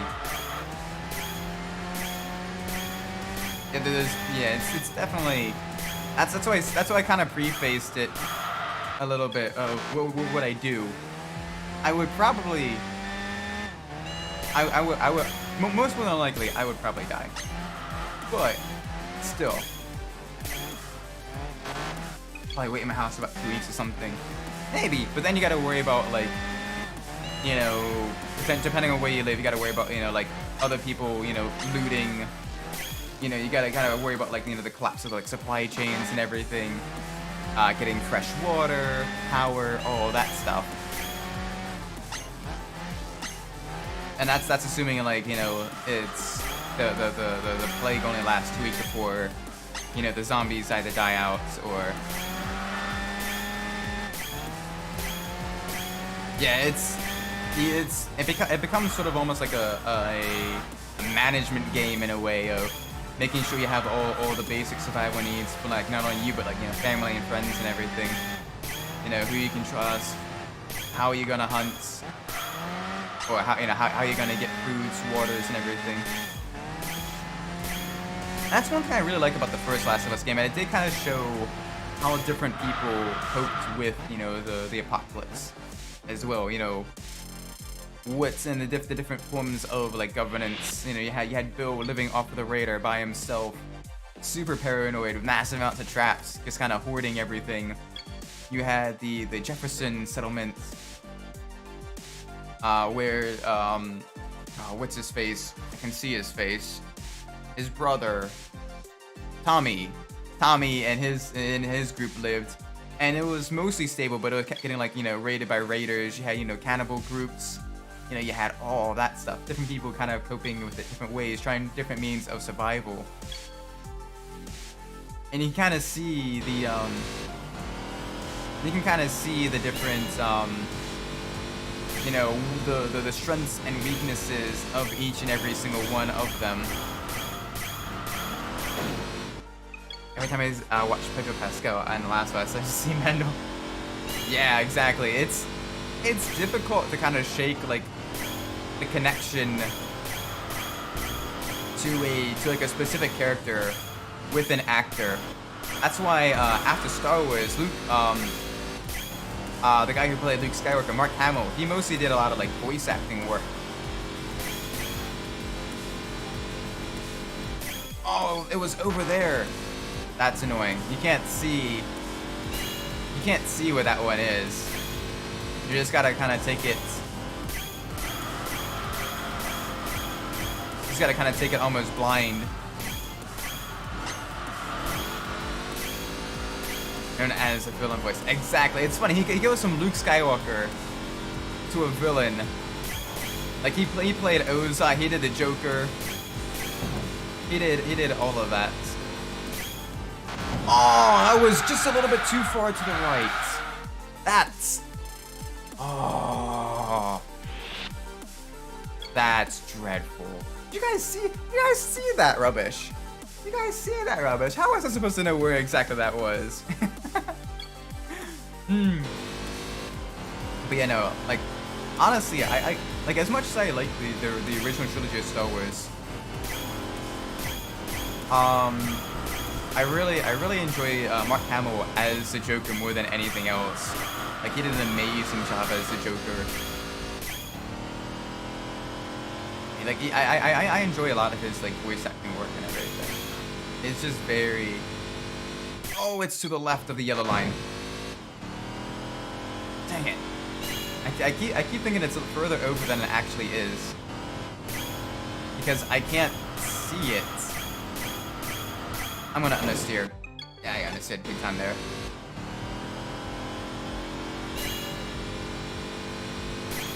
Let's see, what is NT?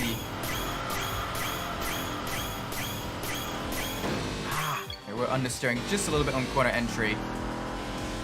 So we need to get off the throttle just a little bit more. We're going just a little bit too fast. We're turning in way too late. Yeah, it ain't gonna work.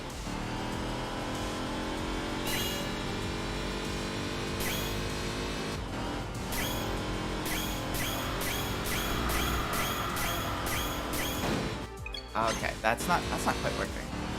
Gosh, we're making lots of mistakes. I'm trying to get rank S in all of these. And right around here is where it begins to get just a little bit tricky. Because you basically need to run like a completely perfect run the entire way through.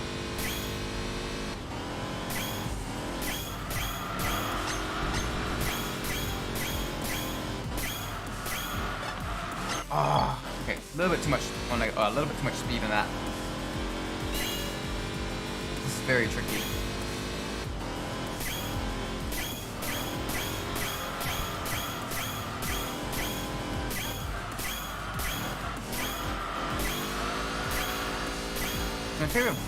My favorite for Mark Hamill is the Joker. But I also quite like him as Ozai. As Ozai in the Fire Lord in Avatar: The Last Airbender. He did a really good job. For the longest time, I didn't even think he was Mark Hamill. Like, I didn't even realize it was Mark Hamill. I'm gonna get a sandwich. All right, cool. Have a very nice sandwich. Wait, you know, it's but both of those were really good. But my favorite is still the Joker. He made an amazing Joker. Ooh. Yeah, Billy West was good too. Billy West was good too.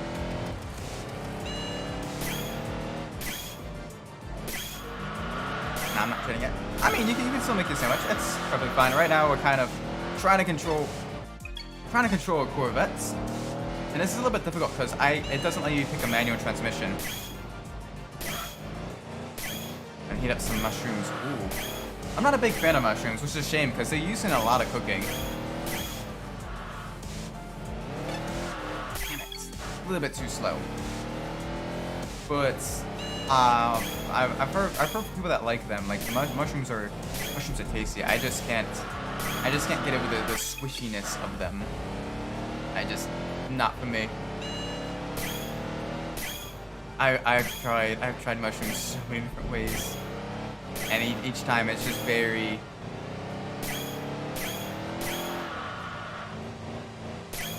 doesn't. I don't know. I'm just not a fan of it, which is a shame because, like I said, mushroom is used in so many dishes. Well, it's used as like a part of dishes. You know, like, you have your mushroom ravioli and everything like that. You have like different mushroom on pizzas and all that. And it's super healthy as well. It's just it's one of the few foods I I don't like the taste. Unfortunate, but at least though I gave it like multiple tries though, which is good.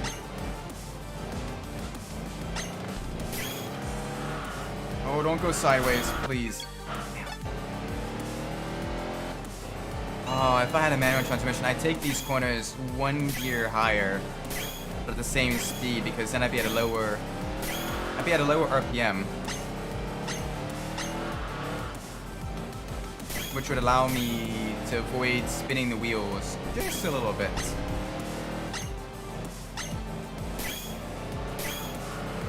It's still just a little bit tricky. Come on, big push. But going back to like the voice actors and everything like that. One person that I think would make a very, very good voice actor, who does a lot of like live action stuff. It's not good enough. Want something easy, eating, relaxing? Yeah, no, that's definitely very good. You know, kind of having, you know, hit the mushrooms and all that stuff. Little bit of olive oil, a little bit like, you know, seasoning. Roast them in the oven for about, you know, 15-ish minutes. Or, you know, anywhere from 10 to 15 minutes. Definitely really good.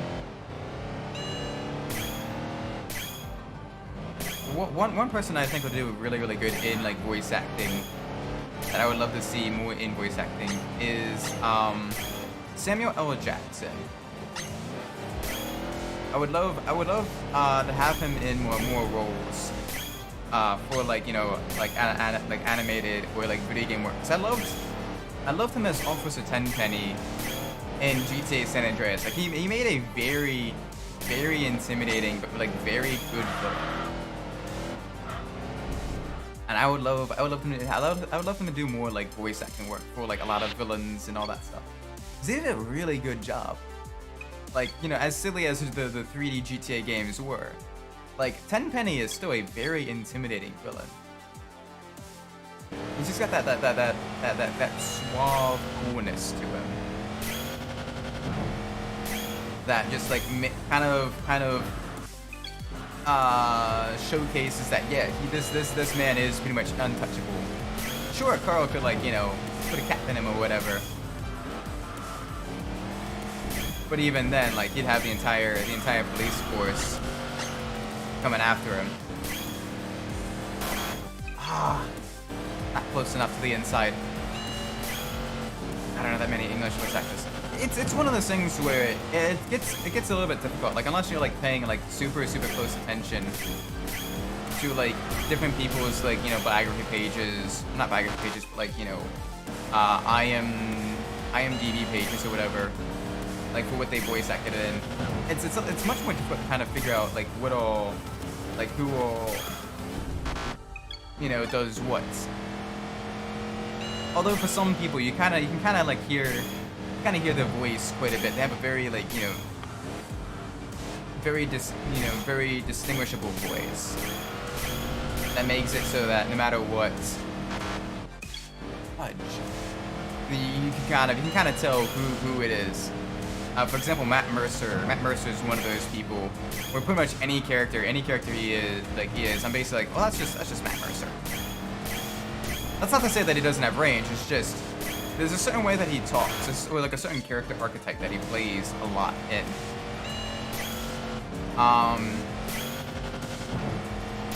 Where once you for like a small subset of like his voice acting work, you kind of pick up on like some of like the different ways he adds like characters, like extra character to the voices and everything.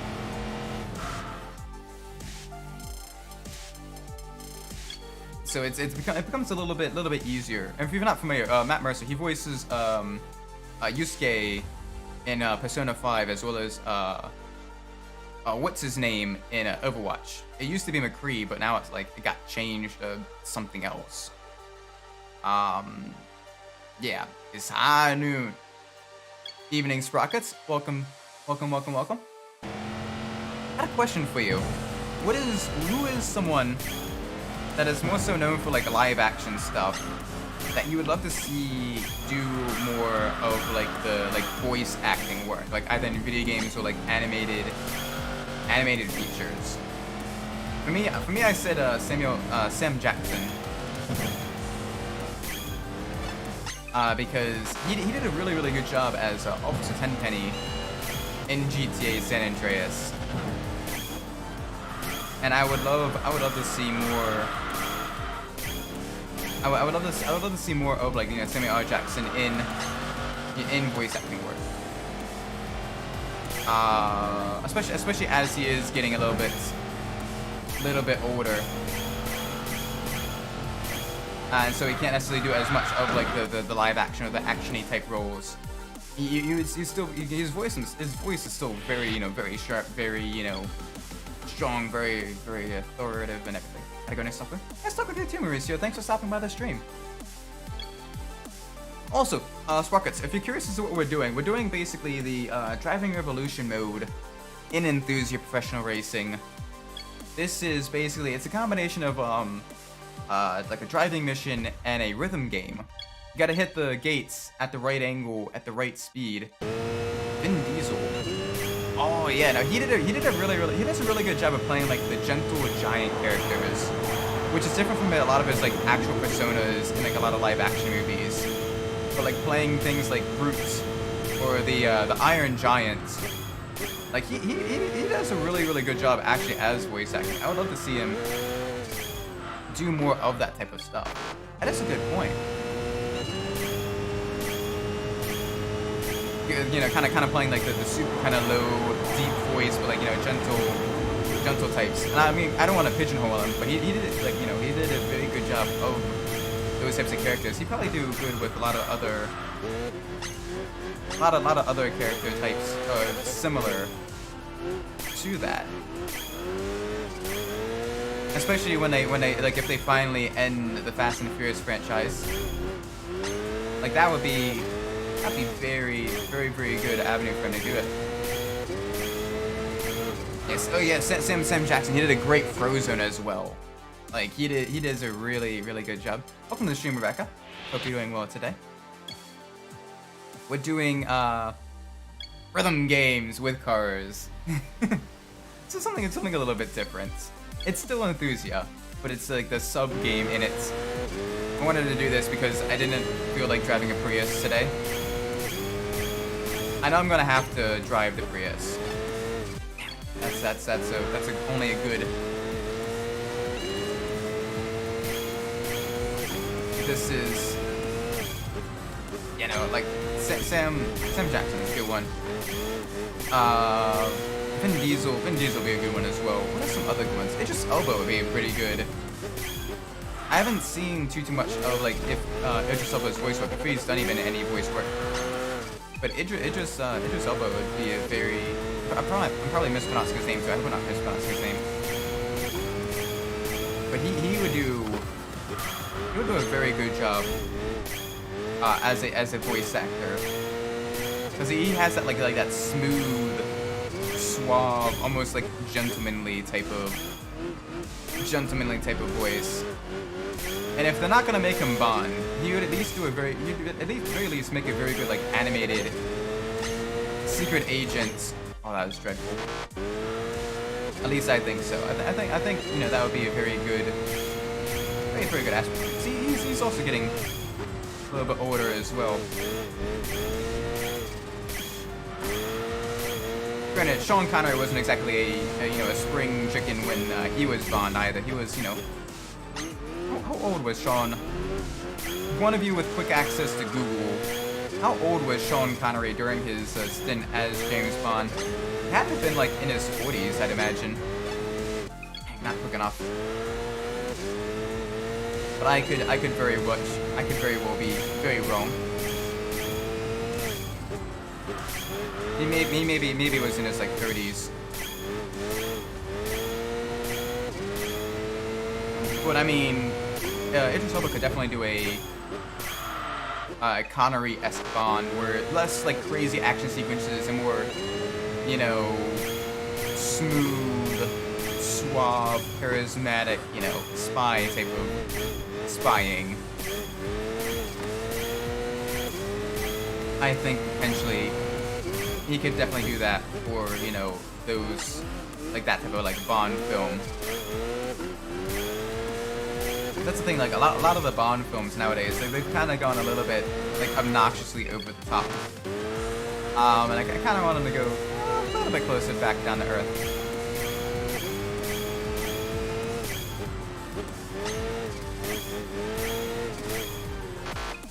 I'm gonna Google the start. He was in his 30s, and later on he was in his 50s. Okay, so yeah, the late 30s all up to the 50s, all up to his 50s. Okay, yeah. So you know, you don't necessarily be like a young guy to be Bond. You just gotta have that like that charisma, that sort of vibe with you.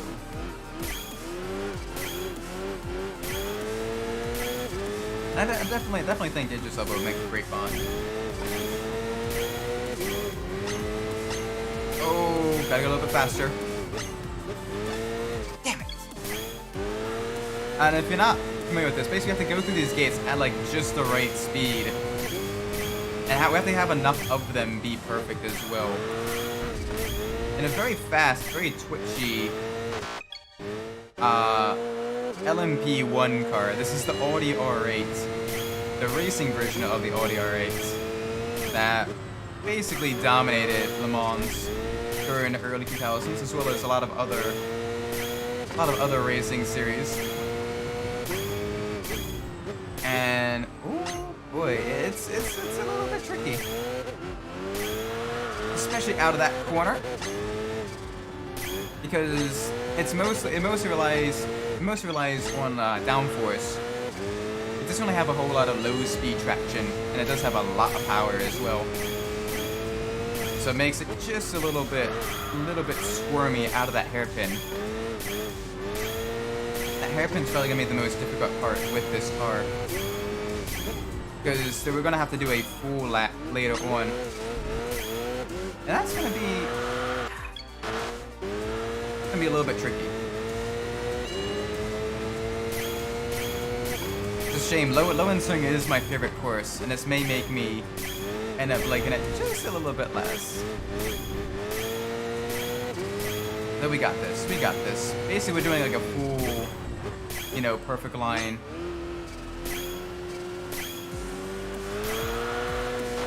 A little bit too sideways. Alright, I'm getting a little bit better at controlling the vehicle out of that hairpin though.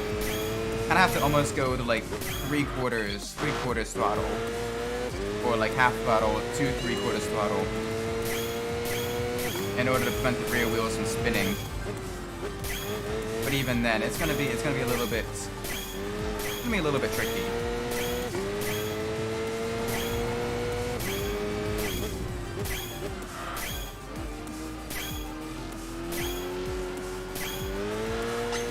Okay, a little bit slow through there.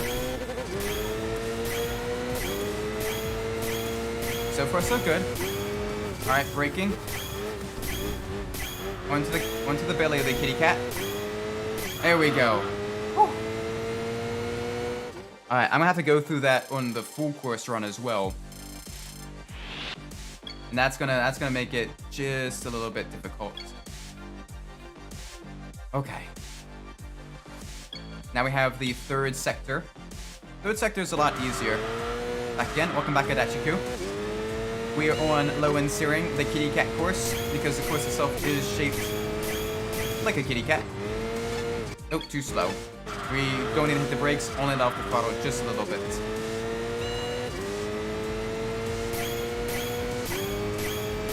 Alright, off the throttle just a tad. Okay, so we're gonna want to start outside, inside, outside as well. We hit the apex a little bit too early, got on the throttle just a little bit too aggressively.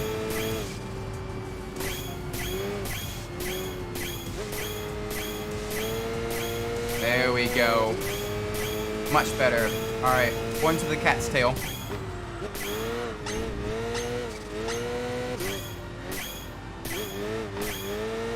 It's tighter. Hard brake. Not that hard. Don't need to be that hard on the brakes. I'm still treating this like a production vehicle. It's got racing slicks, it's got downforce. I can go a little bit faster through some of these corners. Not like that though. Alright, the back foot of the cat is a late apex. Long sweeper.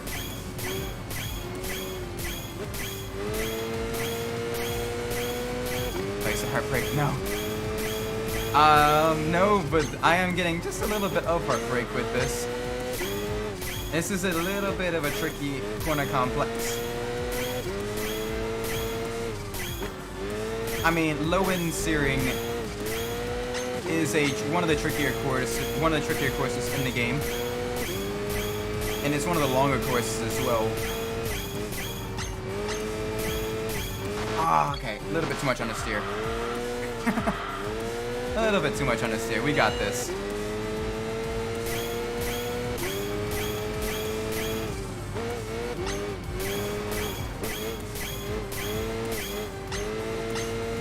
Come on, keep it in the perfects. Can't have too many greats, otherwise we're only going to get an A ranking. And in order to unlock everything from the Driving Revolution, we need to get all S ranking, which is basically all perfects. Alright, so the tail and the front paw are going to be the two most difficult sections of the cat.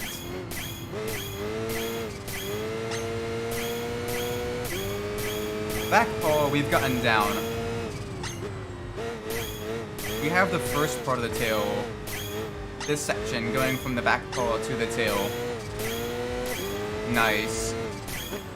The tip of the tail is going to be a little bit tricky.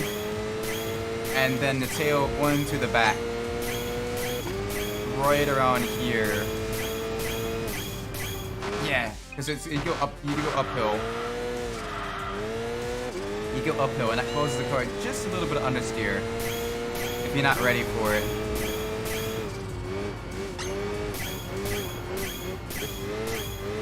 I gotta look a little bit further ahead as well. I'm focusing only too much on the gate just in front of me. Much better. All right, tip of the tail. Very good through here. Good, good, good.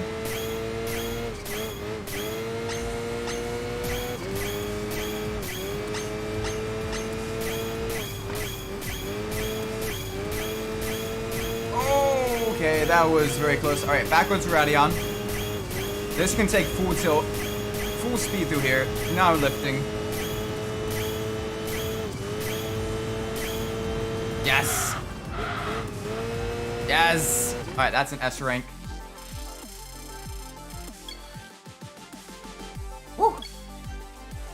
Alright, we need one more stage for the main section of Driving Revolution. Then we have the challenge missions, which are so many. Oh, get ready. Get ready. This is a full course run now. This is the final, like, main challenge before we go to the bonus ones.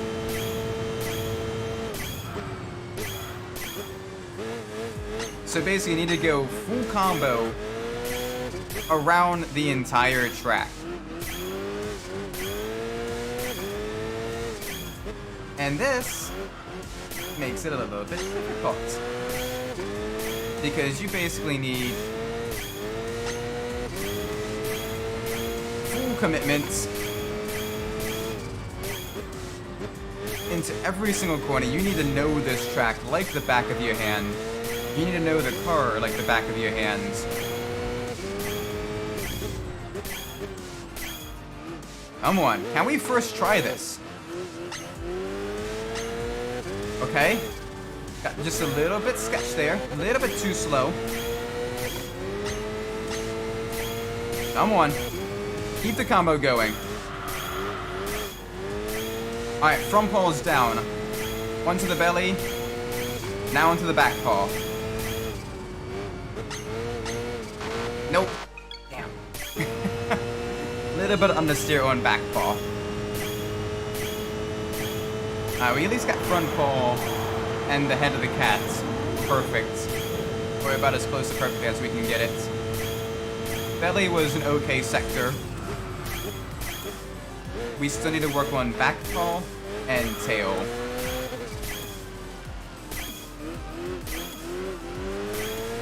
Yeah, that sector is going to be a little bit tricky.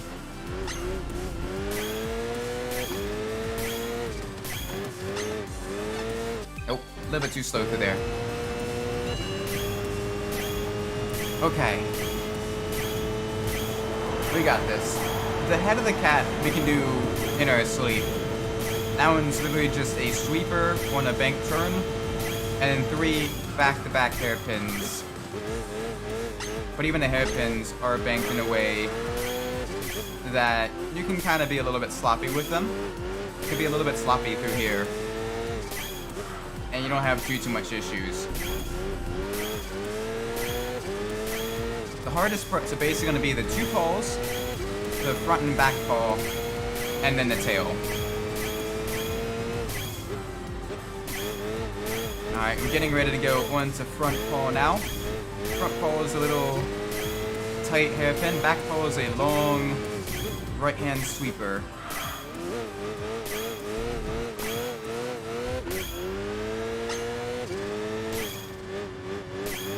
Alright, front call is good. Now on to belly. We know how to do belly. It's a sharp, almost 90-degree left-hander, followed by a sweeper left-hander onto back call.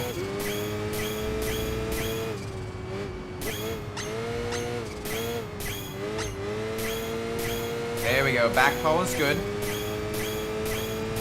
Alright, on the tail. 90-degree left-hander into even sharper, slower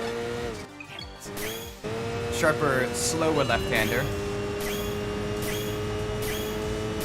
And then almost immediately afterwards, it's almost a hairpin right into a sweeper right that opens up and then tightens again right at the very end. Alright. Onto the head. This is the ears of the kitty cat. First ear down. Second ear. Perfectly fine. There we go. Easy. Alright, onto the chest.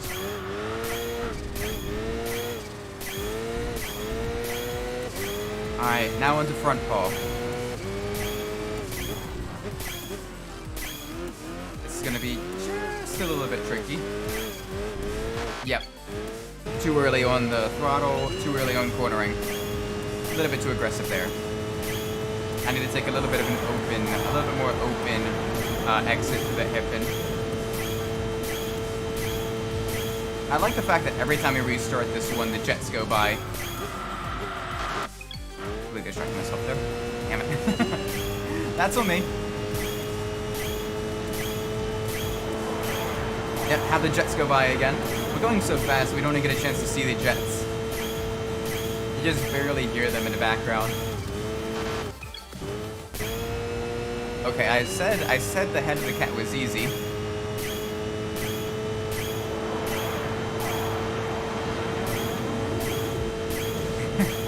Yeah, we said the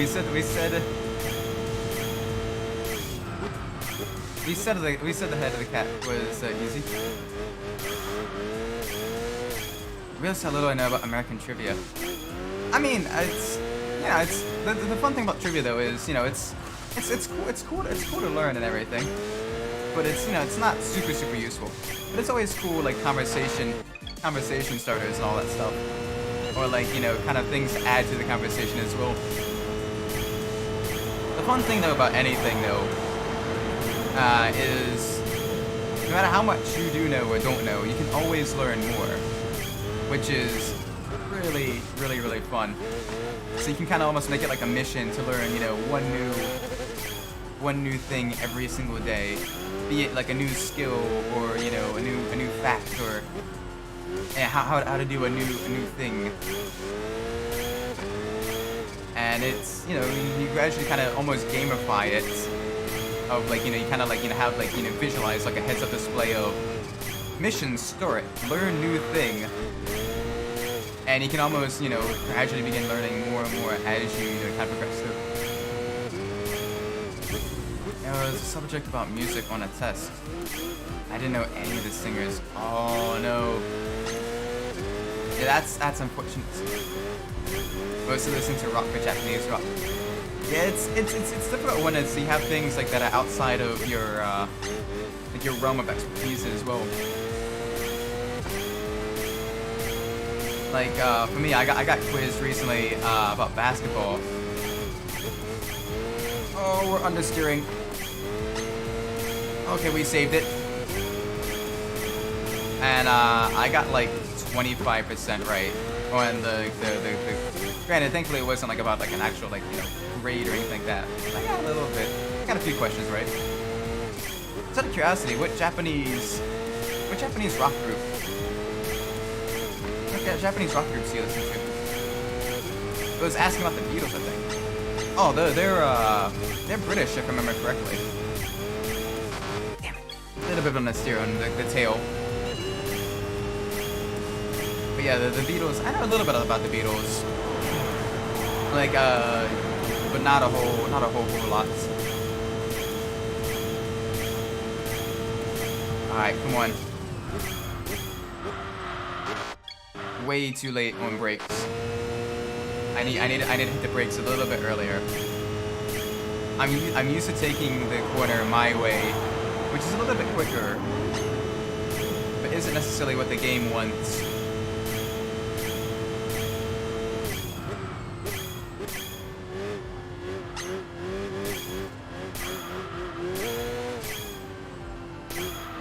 Come on, easy through here.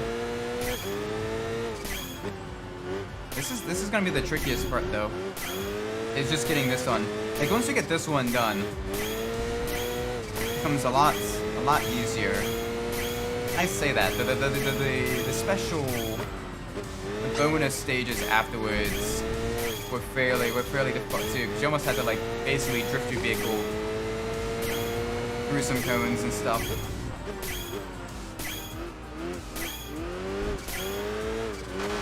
Nope. Too tight through front paw. You're going so fast on like when you start though. You're almost 200 miles an hour. It is brutally quick. Very, very fast.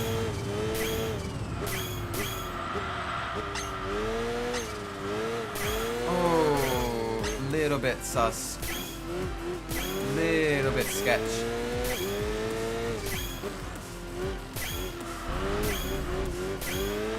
We got it though. There we go, nice and smooth.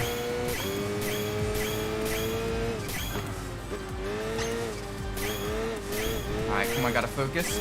Front paw is coming out. Front paw has been a thorn in our side for a very, very, very long time. There we go, front paw is good. Alright, now on to... dang. Okay. Need to go a little bit better through there. It's tricky. This one is very tricky. Especially because if you like make even the slightest mistake, you're completely offline.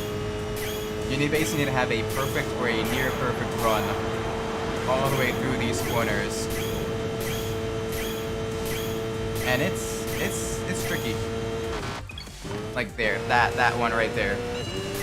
But we keep kind of like. I'm losing a little bit of focus. I'm sorry. Nah, it's because I want to see the jets again. That's what I want to do.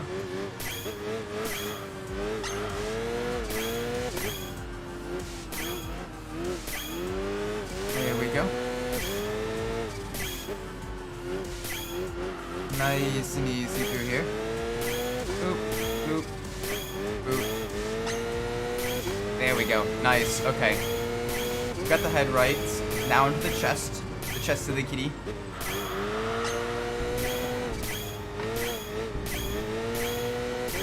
Alright, that was good. Front paw. The corner that is the bane of my existence in this vehicle.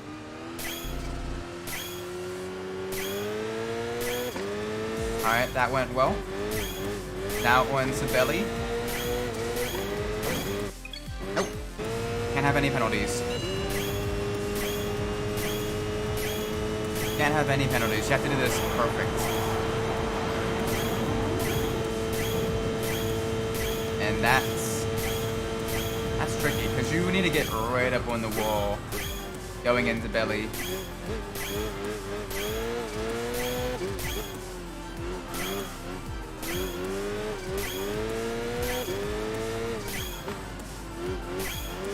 Come on.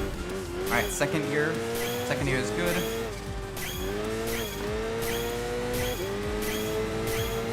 Okay, now into the chest. Chest is an easy sector. It's just a slight S-curve. It's a higher speed corner, so the downforce of the R8 can definitely carry us through there. Alright, front paw. Front paw is a little bit tricky. You're getting better at front paw though. Now we need to go into belly.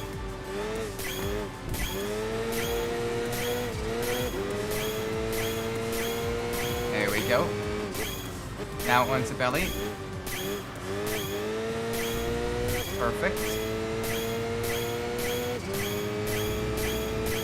Alright, now on the back paw.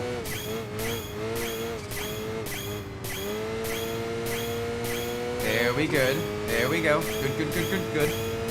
Alright, now onto the tail. Tail is a very tricky corner complex. Alright, there's the tip of the tail. Sharp right. Alright, now the course, it opens up and it's deceptive. Because you do need to stay to the inside all the way through, because it gets tight. There we go. Yes! No mistakes now! Full speed! Yes! Yes! Woo!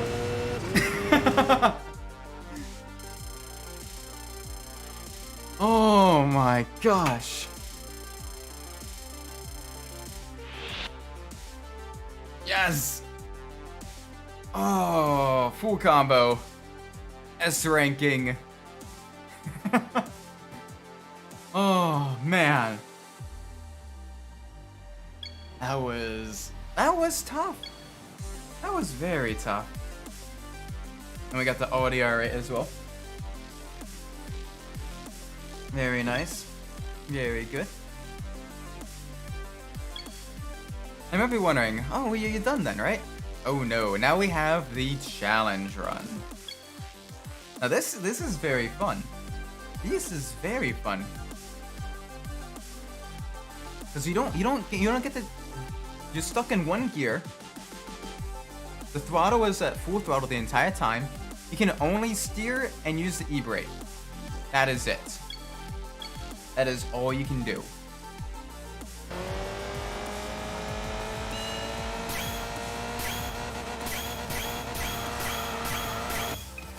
And that's gonna be tricky. That's gonna be tricky.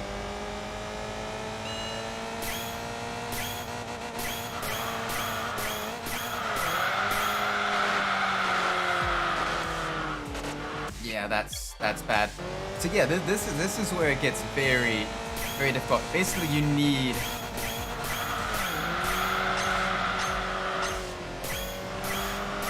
basically need like near perfect run through here. We had a little bit too much angle, but we got it to work. We worked it. We did well. Yes. All right, cool. S rank. That was the easy one. It gets even more difficult. Now we don't even have any e-brake. Now we can just counter steer. That is it. Basically, we have the Scandinavian flick our way through.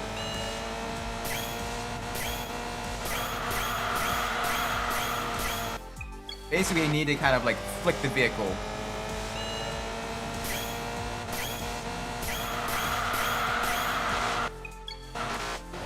So, yeah, fun. Yeah, we can't brake. The throttle was stuck wide open the entire way through. It's difficult. Okay, we're a little bit too fast. Okay, we're a little bit too aggressive here.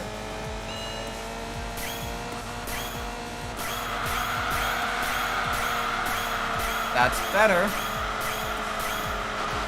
Not perfect though.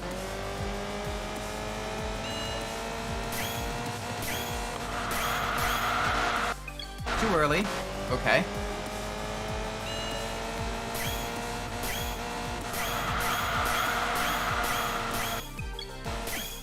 It's difficult because normally you control it, so you can kind of control a slide with the throttle or the brakes. But here it's much more difficult.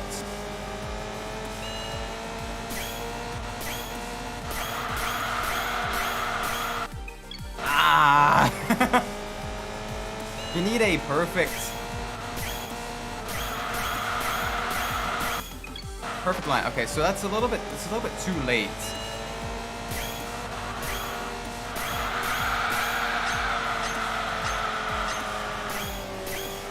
Okay, there we go. That's better. You basically have to start a slide one way and then go the opposite direction. Nice. Please have to be a rank.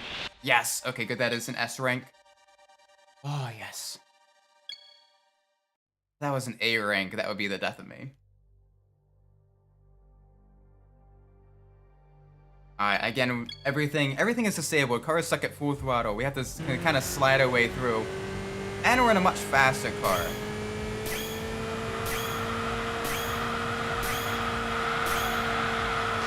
Nope. Okay, we're kind of spinning.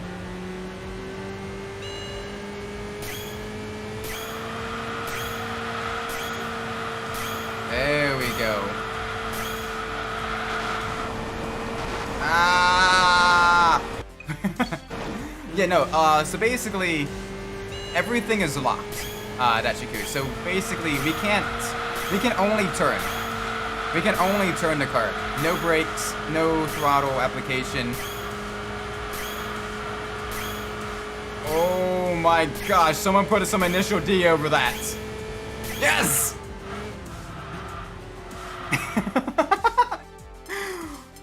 Oh, perfect. Yes! That is exactly what I wanted.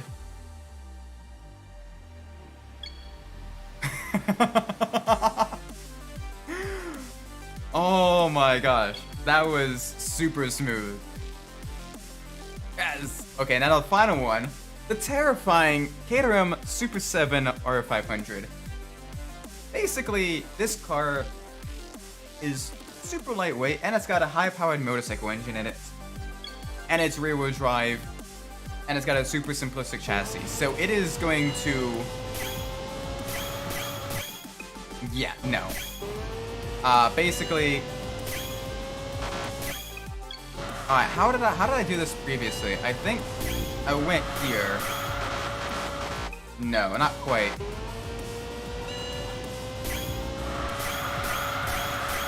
Too fast still, but I think that's the right way we want to do it. Is boop. Okay, yeah, we need to shift the weight a little bit more. So...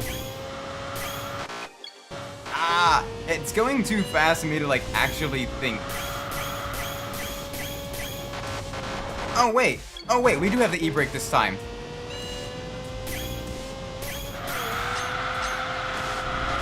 Okay, we do have the e-brake. Okay. So we do have the e-brake.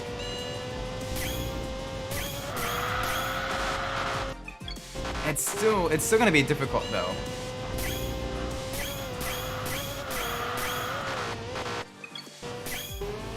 You basically need to kind of almost have the e-brake one part of the way through. That's gonna become difficult.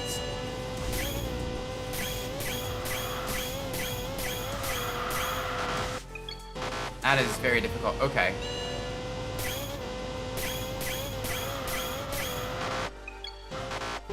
Oh, I've done this before though. This is the last one.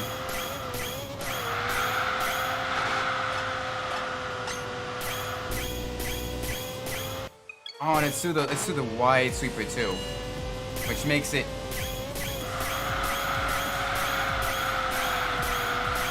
very difficult. Oh, if we didn't save it there. Okay, so we need to kind of have the vehicle at like a super narrow slip angle. Just enough that it's kind of slowing it down. Just to keep the vehicle turned in. You almost have to have the vehicle pointed the right direction.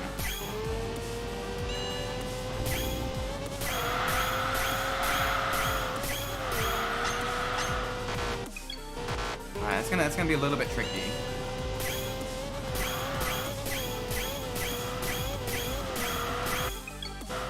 Would it turn in?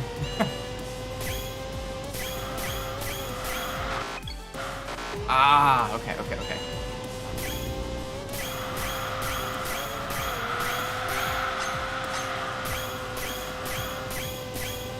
Okay, we need just the right angle of steering as well to like hold a drift at the right angle through the super long right-hander as well. And that is not it. That ain't it, Chief. That ain't it, Chief. Okay, so maybe not as much handbrake there, but close.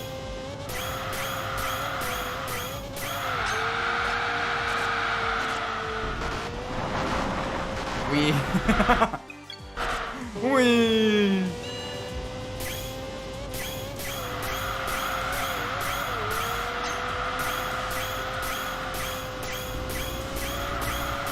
Oh. Nope. Lost the slide halfway through the corner. It is a long...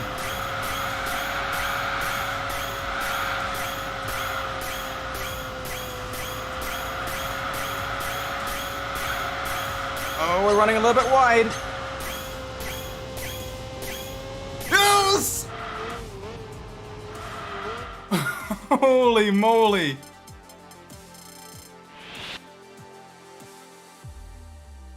Oh, man. That was tricky. I didn't do it. We just did it. We just did it. Oh my gosh.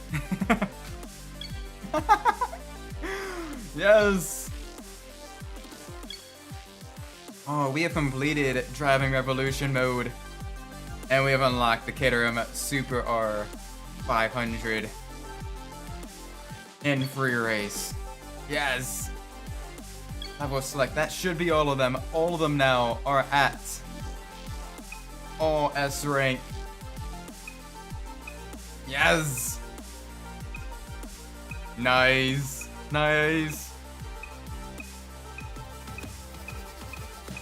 Oh my gosh. Yes. So we have completed Driving Revolution mode. Oh man. That was tough. That was tough.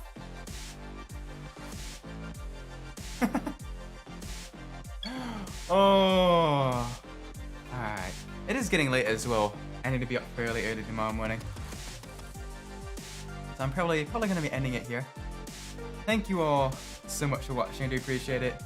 If you enjoyed the stream, do be sure to like, subscribe. Let me know what I'm doing well in the comments below. If you didn't like the stream, do be sure to let me know what I'm doing poorly, so I can fix that in the future.